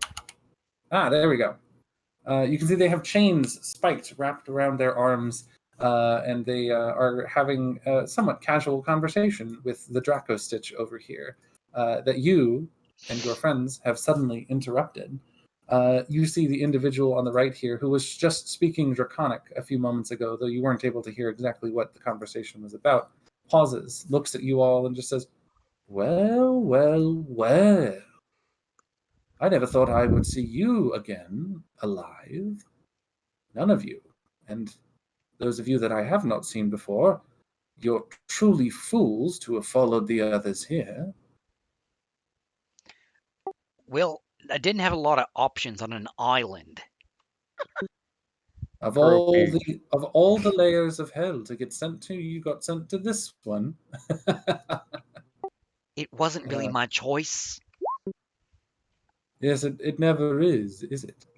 You see, as you say that, the massive popsicle stick and hot glue dragon on the side of the room begins to chuckle and sneer at you and says something in Draconic. Those of you who understand Draconic just says, understand that it says, it's been so long since I had a plaything. Even okay, Emmett speaks Draconic and he's a little freaked out. He's like, he's got a look of terror in his eyes. I would imagine. You see as the pale-skinned person kind of approaches the group and just says, "Well, come on in, lest the clay engulf you prematurely." Okay. Wait, Croaky. Ah, Hello, my name's Gropey. I don't think we've met. But we have, albeit briefly and not in a corporeal form. Oh. My Emmett's like, name, as you've probably become somewhat aware, is Zugthadan. Oh. Nice to Prince meet of you, Zugthadan. A pleasure, I'm sure. And you are? And they turn to the Draco Stitch. The Draco Stitch, in Draconic, introduces themselves as Fibrous. Emmett's Eh, big paws. it's Horse. funny. So yeah, so their full title is Fibrous Lament of the Stuffed. Emmett's just face palms. Yeah, Fibrous Lament of the Stuffed, Dracolich of this particular circle of hell. And this is Zugthadan, Prince of Chains.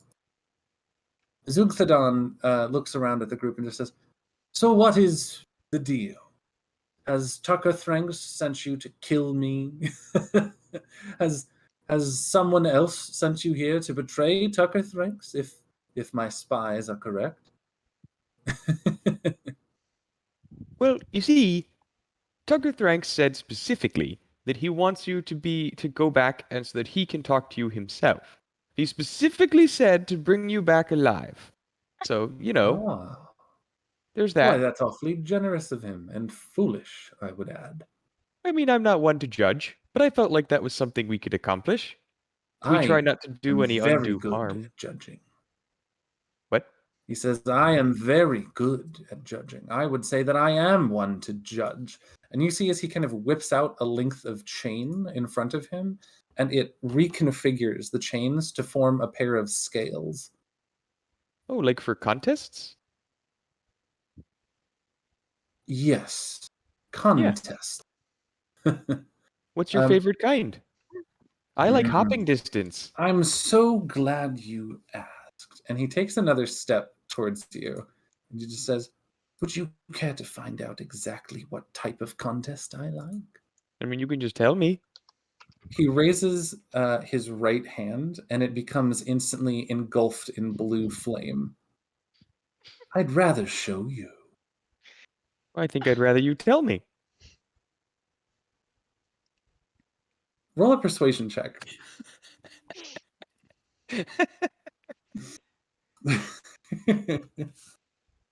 There you go. 13. Okay. You know, I should have had Rizzo do the talking. Give me just a moment here. Wait, you have inspiration, don't you? Oh, I do. You do. It's not too late. No, I'd rather save it. Okay. I want to see where this goes. Believe it or not, you see as Zugthadan, Prince of Chains, drops his arms to his side and just says, ugh, you're not making this fun at all. You're supposed to be terrified and cower in fear. Oh, we can try. Sweetums, can you shake around a little? Ignoring you at this point, he turns to Fibrous and just says, do you see how far I've fallen, old friend? Do you see they don't even fear me now? This is truly dark times. Oh, don't say that. We're really scared. He goes and sits on the rock over here. God. He says, so, what is it? What have you come here to do? Have you come here to try and kill me? Have you come here to drag me back to Tucker Thranks in chains, as if that would work, and then prostrate myself before him so that I may beg his forgiveness from a single fucking red dragon? Please. I'm a prince of hell! I would never. I just came here to leave. I just want to go home. It sounds like to me, and this may be presumptuous, you know, but maybe you the Prince of Hell thing, you could take a little break, you know, and try and do something that makes you happy. Do something that makes me happy? Yeah, and like putting people in manacles and whipping them with spiked chains? Does that really make you happy though? Immensely. But does it really? Yes. Really? You can see a look of abject glee in his eyes with just talking about it. Kinky. Well, here's a thought that I have. See, we we didn't really promise anyone anything, to be fair. But Tucker Thranks said he wants us to bring you back in person alive, right? So, that's no big deal. No other part of the deal. And then we had an interesting deal that and Kropi's he was there for the contract. Another one was, should we slay you with a dagger of some kind, we will have our souls cleansed of debt for all eternity.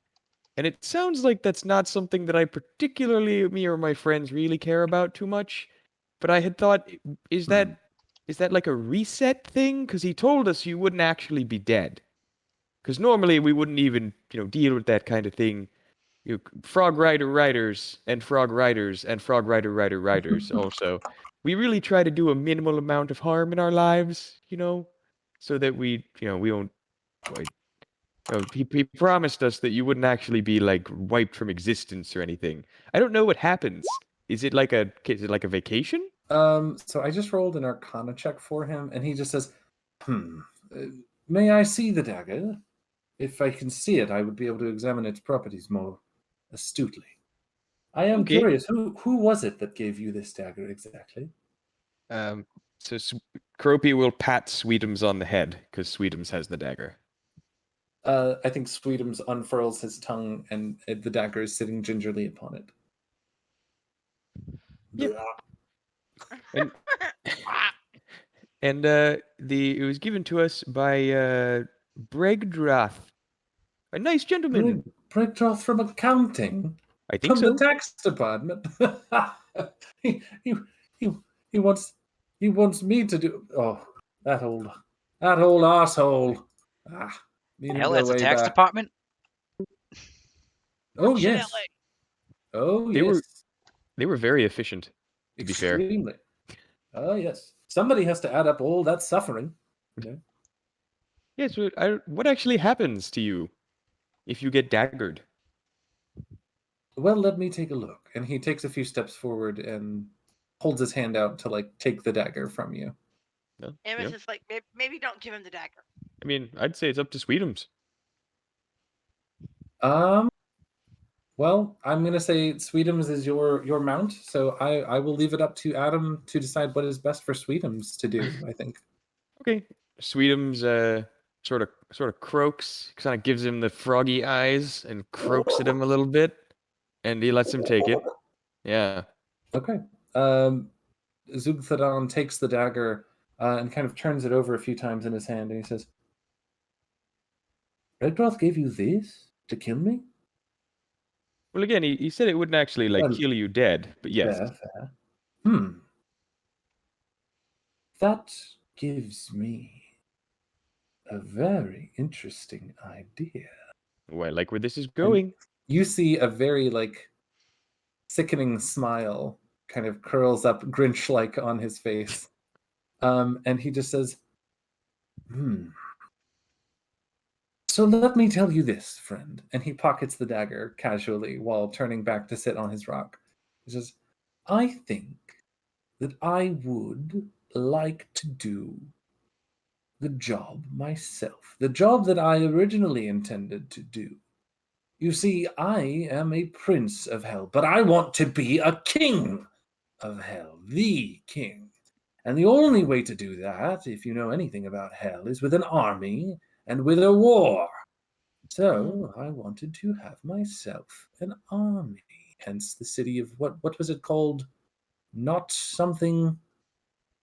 Not side. It was Not not side. side. Was the That's what city. it was. Oh yes, all of those fat and happy little drunkards rummaging about on the surface realm. Yes, I would bring them down to hell, and through my magical elixir, in combination with Tucker Thranks' subservience, I could, I could do it. I could succeed my throne. But with this little trinket, I could do more. Perhaps we could make a different deal. Different from whatever Brigdroth offered you, and different from whatever Tucker Thranks offered you.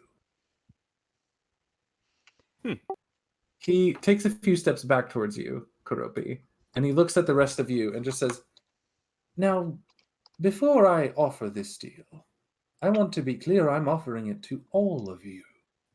Are the others of you on board? You, pointing at Hazel and Emeth, I don't think I know you, but you're more than welcome to join in on this deal if you wish. Look, But if I it want gets to know if, beforehand if if you're it gets interested. me out of hell, I'm in. All right. Oh, it will.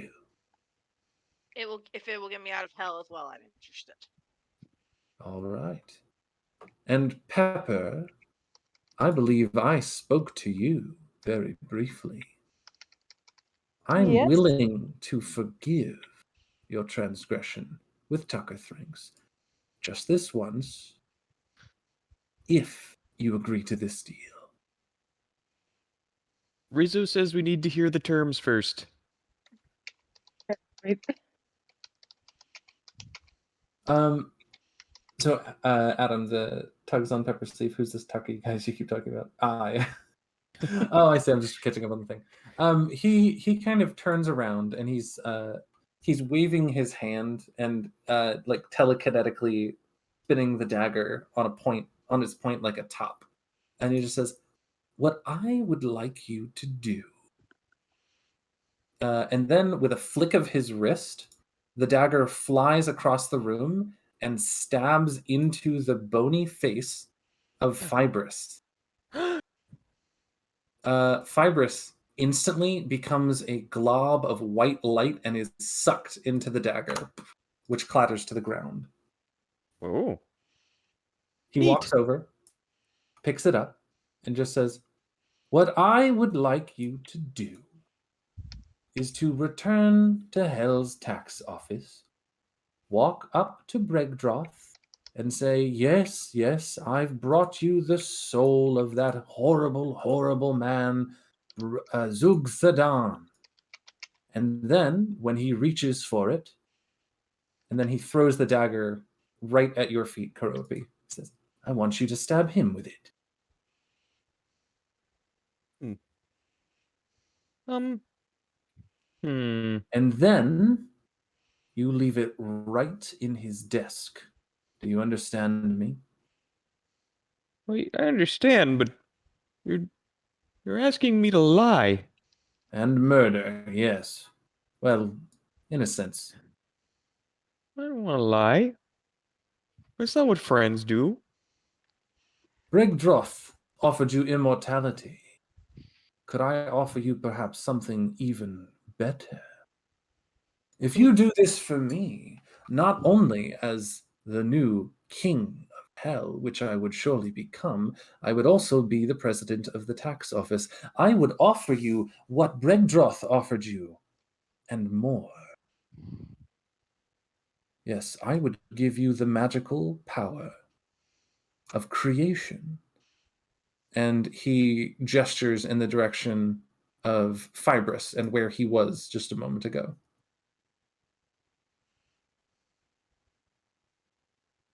Oh. Can you give us a second? Sure. And while I'm at it, if you get me that dagger back after doing this, I'm sure I could throw Tucker Thranks's power in as well, for all of you. And immortality. Think about it. And he kind of strides over and leans on the giant dragon skull. Do we all kind of huddle together to talk? I imagine so. Yeah, we'll go over here. You know, I really don't like lying. I don't mind lying. I really don't mind lying every once in a while, but still, I just got told by Pepper that apparently your friend Tucker has been a dragon the whole entire time. Yeah, an ancient dragon, yeah. Mm-hmm. You guys are going to double cross a dragon. He's my friend. No, I mean, none of. I'm okay listening to deals as long as it doesn't preclude us breaking other ones. Nothing he's said so far stops him from going and talking to Tucker like we promised. Well, you tell me, what are the odds of us getting me or Emmett here getting out of here if we don't do this? Oh, I think pretty good. The ferryman was a very nice guy. I'm more It's like, I talking don't. about hell, not the island. I mean, the ferryman said he could get us up the River Styx. That goes out of hell. What? What? Why didn't you say that like hours ago? I don't know. You didn't ask me. Why are we here? Because we were helping. We're helping friends. We met a dog. That doesn't help me. I hate dogs. So to be clear, the ferryman might take you out of hell, but it's much more likely he would just take you back to the tax office. Yeah, but he seems nice. He's nice enough, yeah. He seems nice. I don't know. I think he'd do it. He's nice. You go to hell and meet anybody, and your first response is, he seems nice. He did seem nice. Just like thinking long and hard about this. That other Karopi didn't seem very nice. Look, Do you remember? look over at that other one. Pepper, and I'm like, please tell me you have thoughts on this. I would rather double cross the Draco Lich than Tucker Thrax, because Tucker Thrax is my friend. You mean that? Sorry, the Draco Lich is in the dagger now. Oh, sorry, the other guy. The prince. The The Demon Demon Prince. Yeah. Yes, The him. very powerful Demon Prince. And to be clear, if you don't bring the soul of Zugthadan back to Bregdroth, the president of Hell's tax collection agency, He probably wouldn't feel betrayed, but he would possibly be upset. He is still from hell, to be Yeah, clear. yeah. The deal explicitly does not have a negative, but that I agree. That doesn't mean he won't hold it against us. Uh, but yeah, you know. So my first thought is there's now a dragon in this dagger, and I'm not sure how I feel about that either. Do you think we can let him out? Amos is like, we're not letting the dragon out. It can stay in the dagger. But do we even know if it can? Karopi will call out to Sook the Don. Can the dagger hold more than one soul? Because it's gonna have the dragon, the Draco Stitch in it, and then we're gonna go talk to. We're supposed to stab, you know, Bregdroth. And is he gonna fit? Yes, feel- it will hold many souls, though it does have a limit. The larger the soul, the more room it takes up. The Okay. dagger is one that takes a soul and transfers its essence into raw power that can be harnessed by its wielder. Oh, Amos Yes, is fascinated because, well, he's got some revenge to get.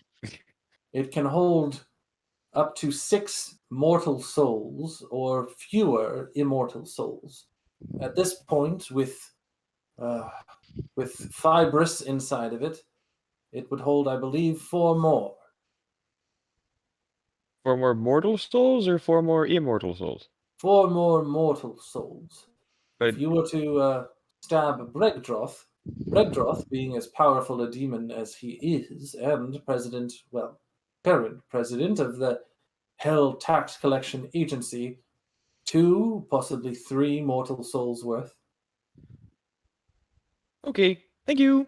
We'll finish up soon. Thanks. Take And your time. Crofi will turn back to everyone. That's one question answered. So I see this guy's pretty nice. He answered my I question. am not unreasonable. Okay, well now he's eavesdropping, so I'm starting to think maybe he's not so nice. I just heard that last word. Don't worry.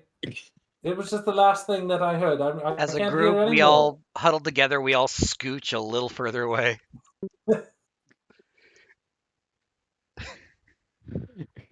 Yeah, so I'm thinking, Amos is um, like, we take the deal. you take the well, you take the deal. Okay, one vote for take the deal. Do we have other votes? I vote that we let the dragon out because I don't like capturing a dragon, and we refuse to lie or kill or cheat or steal. Also, Yeah. yes, Pepper, 2 votes for that. Well, So, I just kind of jumped onto this ship, so I guess I'll just go with whatever the group decides, leaving the. Uh, I don't know. What do you think, Emmeth? There are a lot of factors at play, and we need to consider all of them.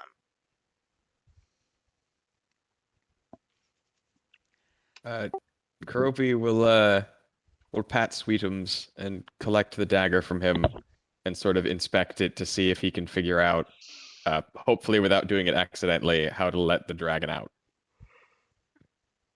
okay, I'm going to say roll an Arcana check. Okay.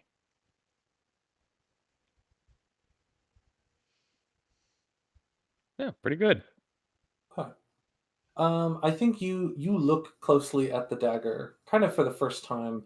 The handle appears to be made of bone with a dark red ruby inset in the hilt.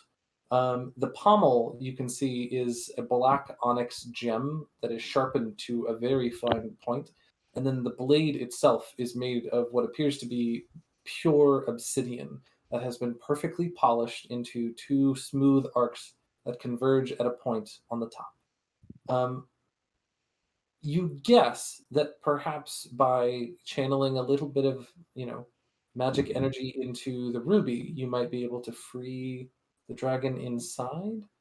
Um, hmm. I'm gonna say with a 12, you get the sense that you do need to pump some magic energy. Basically, you're guessing what needs to happen is the rest of those slots need to be filled with some sort of magical energy, but not a soul, and it will then reject whatever was last put into it. Like it'll burst out kind of like over capacity. That's the Okay. theory you're working on at the moment. All right. And Karopi will sort of communicate that somehow to the group. And basically, the more full it is of souls, the easier it would be to get the Draco Stitch back out. I mean, is there any Okay. benefit to really releasing them? Well, I just probably doesn't like it in there. I mean, the last dragon we met was pretty mad when we first met him, but after that, after we've cleared up some misunderstandings, he was pretty reasonable. And now we're best friends. And now they're best friends. So, I do not trust dragons. I'm pretty wary myself, but anything that can possibly eat me, I usually stay clear of. Should we make up a new deal for our new friend? What if we offer him that if he comes back with us, and I don't think that the deal we wrote with Tucker Thranks specifically said in any particular state except alive. Pepper, you may remember better. I think it just said bring him back alive. I think that was the deal. That was the deal, yes. Yeah. Yeah. So if he came with us freely, back to the material plane, chat with Tucker Thranks, then Tucker Thranks is happy. Then we go bring him to Bregdroth, chats with Bregdroth, and, hopefully we don't have to stab anybody. Though, for Bregdroth, he said that all we had to do was, let me find the exact words, slay Zugthadan with the Dagger of Souls. And that's it. But it looks like maybe we can let him back out. Well, here's a big question. We already hear how many souls one guy's immortal soul's worth. How much is this guy's soul? I mean, could he fit in the dagger too? It sounds like Let's just put everybody in the dagger. It sounds like he can. It sounds like, an immortal soul is like 2 or 3 mortal souls was what he was sort of saying. Basically. Yeah, so, it sounds like we could get him, we could put him in the dagger, go back to Bregdroth even, let him out, because we brought the dagger with him in it to Bregdroth, as promised. Let him out there. He comes back with us to the mortal plane to talk with Tucker Thranks, and hopefully all the misunderstandings can be smoothed over and everyone can be friends now. Some people cannot be made friends with.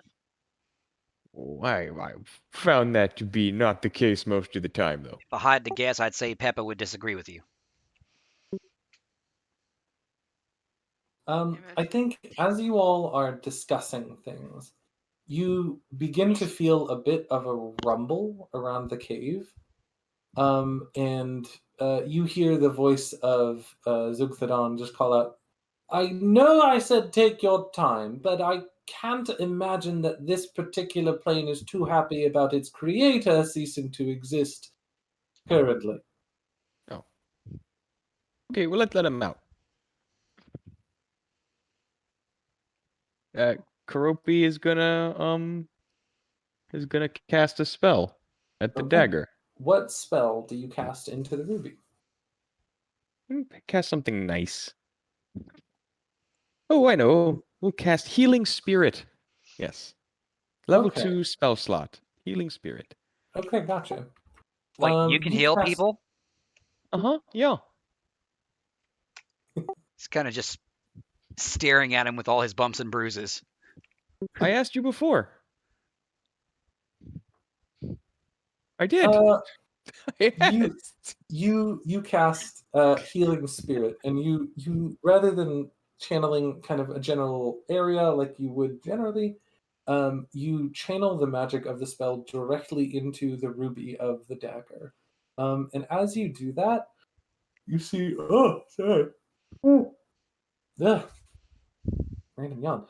You see as the ruby in the dagger begins to glow very brightly. And then suddenly, there is an almost like explosive, like crackling. Imagine the sound of someone breaking out of a cardboard box kind of sound, but it's like packed really tightly with tape. I know it's a weird descriptor, but my mind is in arts and crafts mode. And suddenly, standing a little bit further from where he was before, is our Draco Stitch. And you see as he turns to Zug Thadon, and in Draconic just says, "You bastard!" And Zug Thadon says, "Oh, well, now that's no way to greet an old friend, is it?"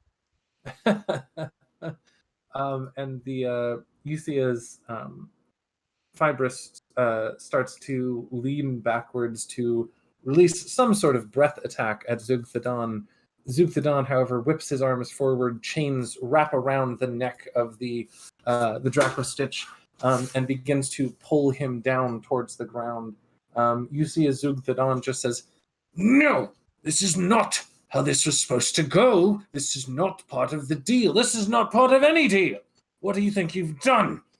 And he looks over at Karopi and Pepper and Hazel and Emmett and just says, "I'll give you one last chance. Put that thing back in the dagger, and we can continue our talks. But after that, it's over. You die." So Croppy will hop over in between the two of them with his frogs, No. and he will. Get away from me. No, he's not within 5 feet. He's a little back. And he says, "I have an idea, and if you want, it can be a deal where everyone gets what they want." I think you begin to see, by the way, as the chains that are wrapping around, God, Fibrous, Fibrous. begin to slowly but surely turn into paper mache and then break. And you see as Fibrous' breath begins to leak out of his mouth, and it is purely pins and needles. And you see as he is about to just shower this whole area with that. But please continue what you were saying. Okay. Well, while he's doing that, I guess Karopi has been saving this one. But to make time, he's gonna cast Mold Earth, if he can. Okay. Mold Crafts to make a little wall in a 5 by 5 by 5 block in front of the dragon and its mouth, hopefully. But the point, he's just gonna keep talking because is the point. He's trying to buy some extra time. Got it. Okay. But so he's going to say, we don't want to hurt anyone. We don't want to lie or cheat or steal. And also, we're not really, that ambitious. To tell you the truth, we're not into the immortality and the creation of life and death and all that. So what we'd rather do is make everybody happy. So you too. Fine then. Hurry up and tell me what it is you want, and we'll make a deal. Yeah. So here's what we'll do. First, you can come back with us to Bregdroth, and if he needs you to go in a dagger, we can put you in the dagger. Just like you saw, now we know that we can get you out of the dagger, because all he said was that you needed to be slain with the dagger, and bring the dagger back to him. That's it. So we can poke you with the dagger. No, I will not allow that. You come back to the office. He is straining to keep chains wrapped around the Draco Stitch at this point. But he just says, no, I'm not going in that dagger. No. Yeah, and then once we get back to the office, that is complete, and we let you out. And then we all go see Tucker Thranks together, and you apologize for hurting him, and he apologized for trying to take advantage of you, and then we can all be friends, and everyone's happy. Briggs is not going to let me out of the dagger, you fool. He's going to torture me forever. No, I'm going to let you out of the dagger, just like I let him out of the dagger. Oh, Bregdroth won't let you. He's evil too, He might seem nice, but he is, in case you forgot, the tax accountant for hell. He's just doing his job, man. I mean, as are you, and as is he. The chains break, and a shower of pins and needles go everywhere. Everyone make a dexterity saving throw. Yeah. It's everywhere. Just an explosion of pins and needles. Let me check how my... That's pretty good. Let me check how my riding thing works. I think it's... I don't know if we share it, but I think it has that like evasion Oh, Did thing. I yeah, hit the it's wrong fine. one? Hang on, did I Uh, roll the wrong thing? You Yes, I rolled a think I did. check, yeah. Sorry, my bad. Let me try You're that fine. again. Still close enough. Okay, gotcha. So, it looks like I have evasion, so keep that in mind. yeah, no, you're good. It looks like let me see. So Hazel and Emeth, you're going to take full damage. Everyone else is going to take half. Give me just a moment.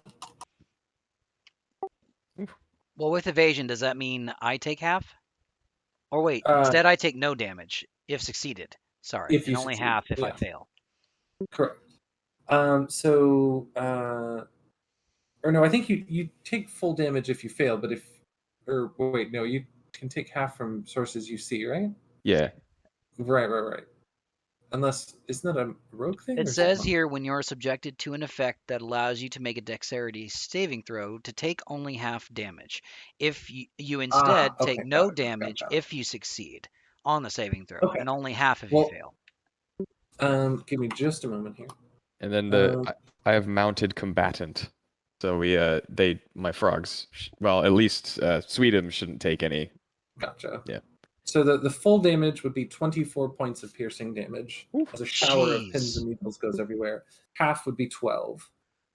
Okay, so Karopi will definitely take that. And you see as Zugthadon unleashes just a torrent of spiked chains and almost just encases the Draco Stitch in them and just says, "Do you see what you've done? Put that thing back in the dagger now before we all die."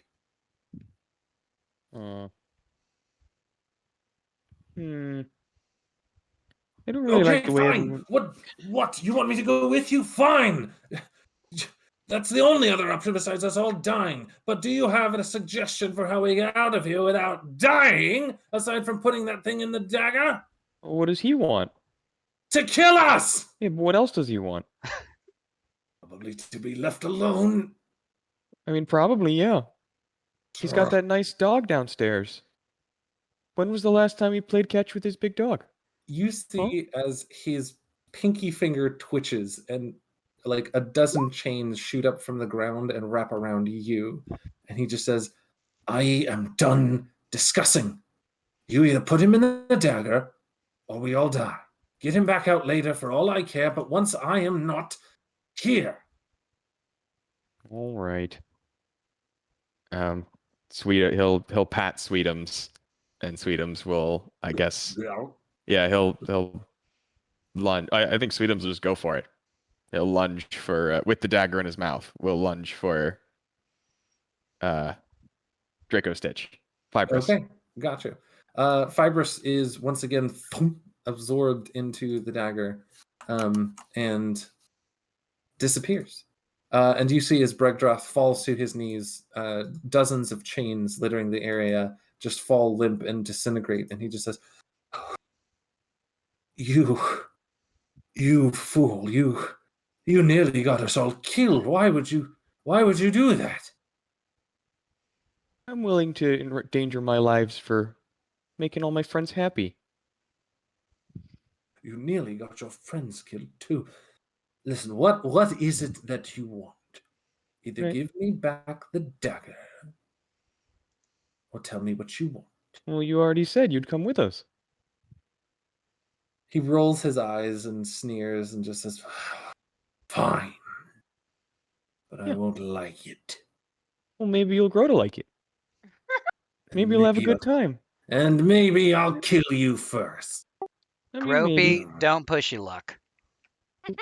He begins very unhappily walking through here. And he just says, "And don't unleash that thing until we're off this God's forsaken place." Okay.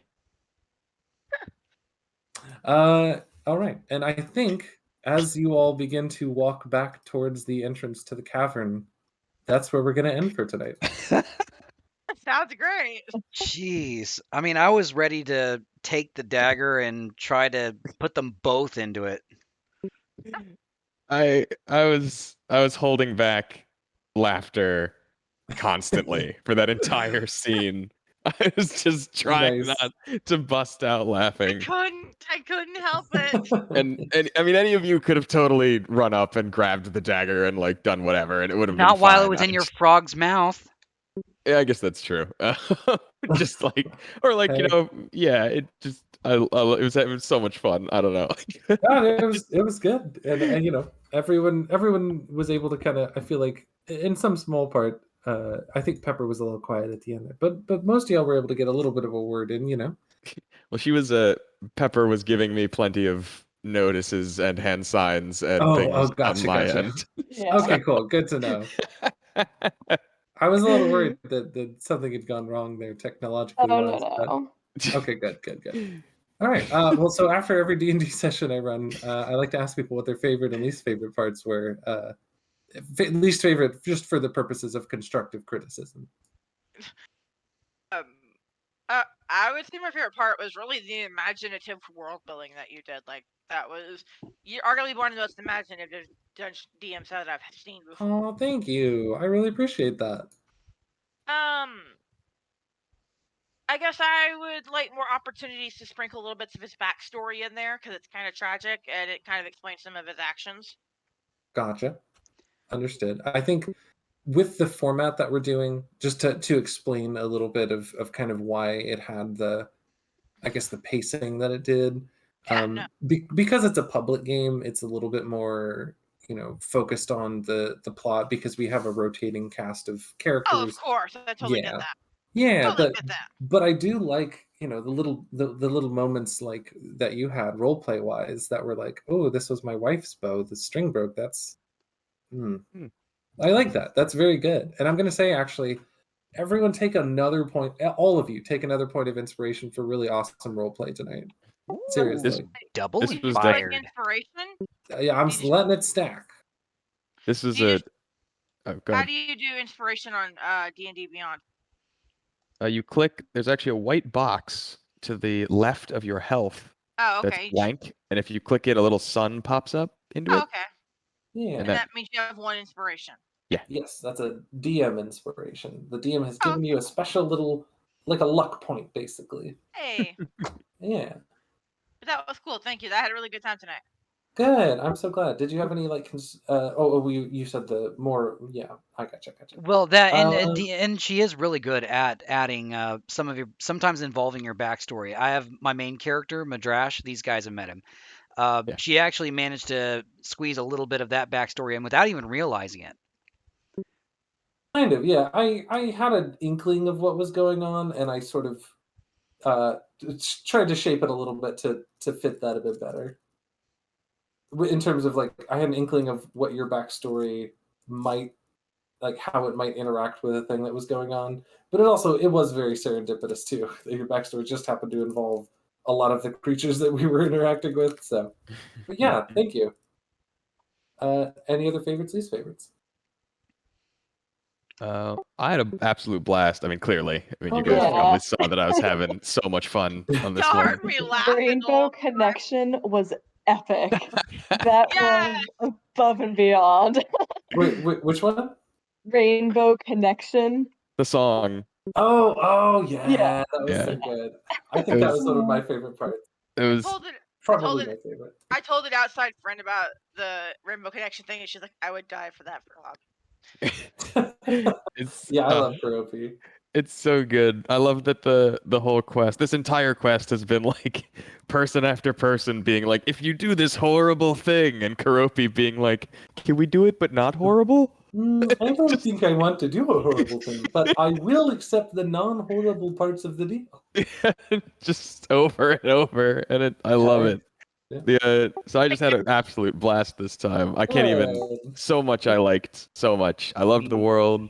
I loved the critters. I loved the doppelgangers. Actually, maybe that might be the number one your role play like against Hazel was just excellent. Awesome, I thank Um, you. actually, my line where I said, if I see another doppelganger, I'm gonna have to learn how to spell it. I stole that from a TV show. oh.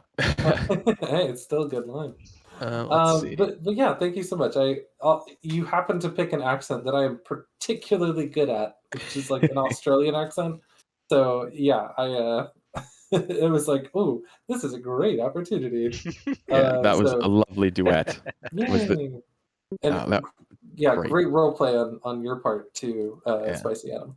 And I guess the only, let's see, negative. I do feel like I got a little extra spotlight. Um, like I even felt that myself. So I don't know if there was a way that we could have made sure during the, during the, I mean, there's like, it was basically the ending scenes mostly. Kuropi started doing extra. Yeah, But I don't know. I could have Mhm. felt more comfortable and confident that the party was with me, you know? I Yeah, guess. I definitely I felt that too, and I think for in the future I'll try and think of ways to accommodate that and make sure.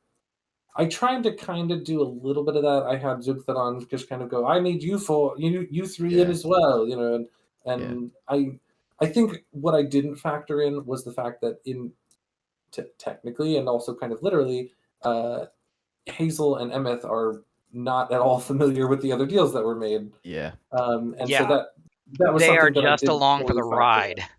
Yeah, I Maybe did. like actually maybe in the chat it would have been, because it's digital, maybe it would have been good to see like in the chat Violet you poking them directly and being like, "Oh hey, like while Karopi is doing this, is there something you want to do, or are you looking for an opportunity to do something or whatever?" Because I would have seen that because I watch the chat while I'm playing. I gotcha. So maybe that would have been a way that I would have kept doing what I was doing, but then I would know to keep an eye out and see if something pops up Okay. from somebody else. It's just a thought. I don't know. Yeah, no, I gotcha. But I Yeah. mean, I'm glad that you were enthusiastic and enjoyed it though. Oh, I loved it. This was Yeah. one of my favorites for sure. Oh, Yeah. good. And Yep. like Emmett's whole thought process was, I want revenge on my half brother. Like this could possibly give me the opportunity to do it, which is Mhm. why he was pushing to go for it. Yeah, I saw. I heard Ah. you. You were jonesing for that power. You said much power. I will take that, And Hazel please. wants to really kill the rabbit folk that tossed him into a hell portal. I mean, the last crew would have sided with you. Like the last group we had was, I Yeah. think, 6, and there were more people being like, "Yeah, deal, go deal," and less people of like Karopi and Pepper who were like, "Yeah, but can we be Mm. nice about it though?" You know? Yeah. So last So. time you totally would have won in that vote, which is part of why I did it. Is that Mm. Karop, if his friends say they're gonna go do some crime, I guess Karopi's doing some froggy crime. I Be want to do gay, do crime. crime. Awesome. Any other favorites or least favorites? I love the balance of cute and creepy just Ah, throughout across the board. It was amazing. awesome. Thank you. Can I make a bit of a confession? Um, Sure. This isn't the about your whole girlfriend, is it? I'm just kidding. I'm totally no, kidding. no, well, no, It's just a not joke. no, no, no, no, not really. But so this was actually not originally a plane of arts and crafts. I kind of like rebuilt the whole thing from the ground up a couple days ago because I was talking with my girlfriend about ideas that I had for this and about other stuff for my company, Dimension Door, and all kinds of ideas and stuff. And she was like telling me about, she made me a blanket for my birthday a while Oh, back. Aw. Yeah. And it's absolutely my favorite blanket. It's like knitted, all hand knitted by her. It's the sweetest thing. And it was before we were dating because she didn't realize she had the hots for me. It was adorable. I could go on, but anyway, um, I was looking at the blanket and mentioning how much I love it, and she was like, "Oh yeah, no, I love making all kinds of stuff like that." And I was like, "Wait a minute, what if I just like somehow mix this with the D&D thing we were just talking about?" And then that's how all of this started. So yeah, thank you so much. I'm glad that y'all enjoyed it. I want to do more weird stuff like this and more unexpected things. I'm so glad that you were playing Karopi because we got almost literal Kermit action. Yeah. That was amazing. Yeah, that's when you made him a felt frog, I was like, well, now I gotta start looking for other Kermit stuff to do. You couldn't right, throw I in a mean, pig honestly, too. That would have been perfect. Just have him fall in love. right. Literally, until you started doing the voice, I was like, oh, I didn't even realize what was about to happen, and that's why I was like, oh, the fact that you're playing Karopi is so good. I also actually I would love, man, if you ever run this one again, the ink pot thing was great, and I would love to see more, even the Yeah. crayon thing happen or something like it happen sooner.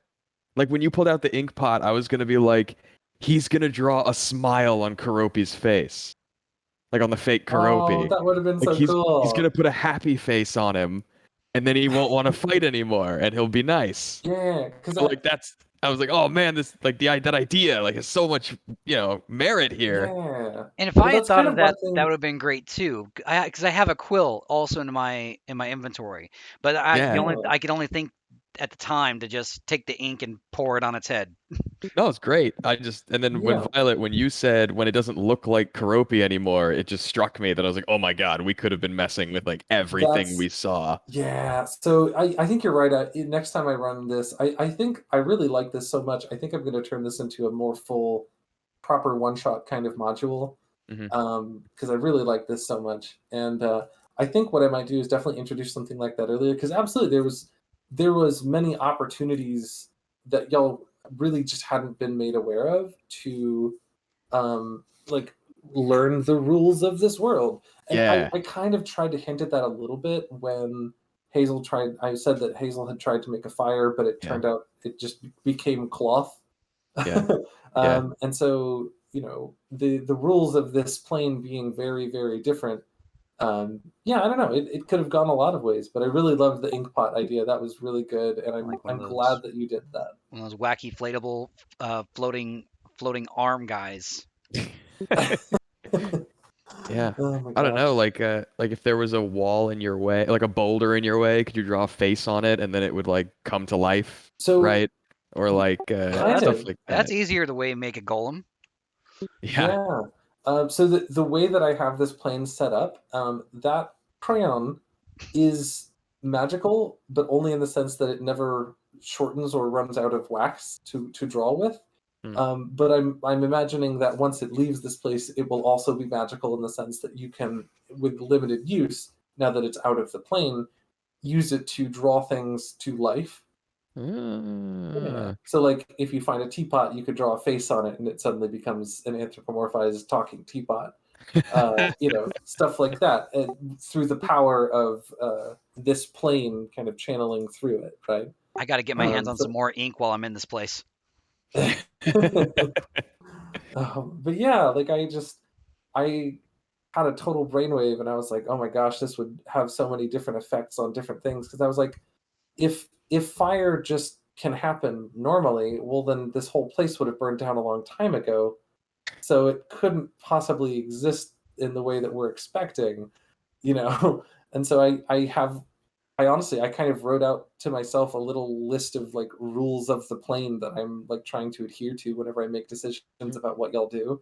And Well, I don't want to share those with y'all yeah. just yet Yeah, because don't. I was gonna yeah, say don't, because yeah, Keep it a surprise. yeah, right, exactly, yeah. But yeah. yeah, I'm just I'm very happy with how this turned out. I think we had just the right number of people and just the right people for this. And I really hope that for your first game with us here, Becky, that this was fun. Yeah, it was definitely fun. And just so y'all are aware, as a last minute thing, I just found out that they are doing an all LGBTQ and person of color reading of Legally Blonde. Oh, who is? Hmm. This group called Newsfest. It's LGBTQ film and media. Oh, okay. And Is that on Nita? it's no, it's on some Elephant thing. I'll send a link in the chat about it. But like Sure, yeah. If you want to toss it in the general chat, yeah. yeah, like general chat, yeah. I just found out about it myself. I was like, oh, that's interesting.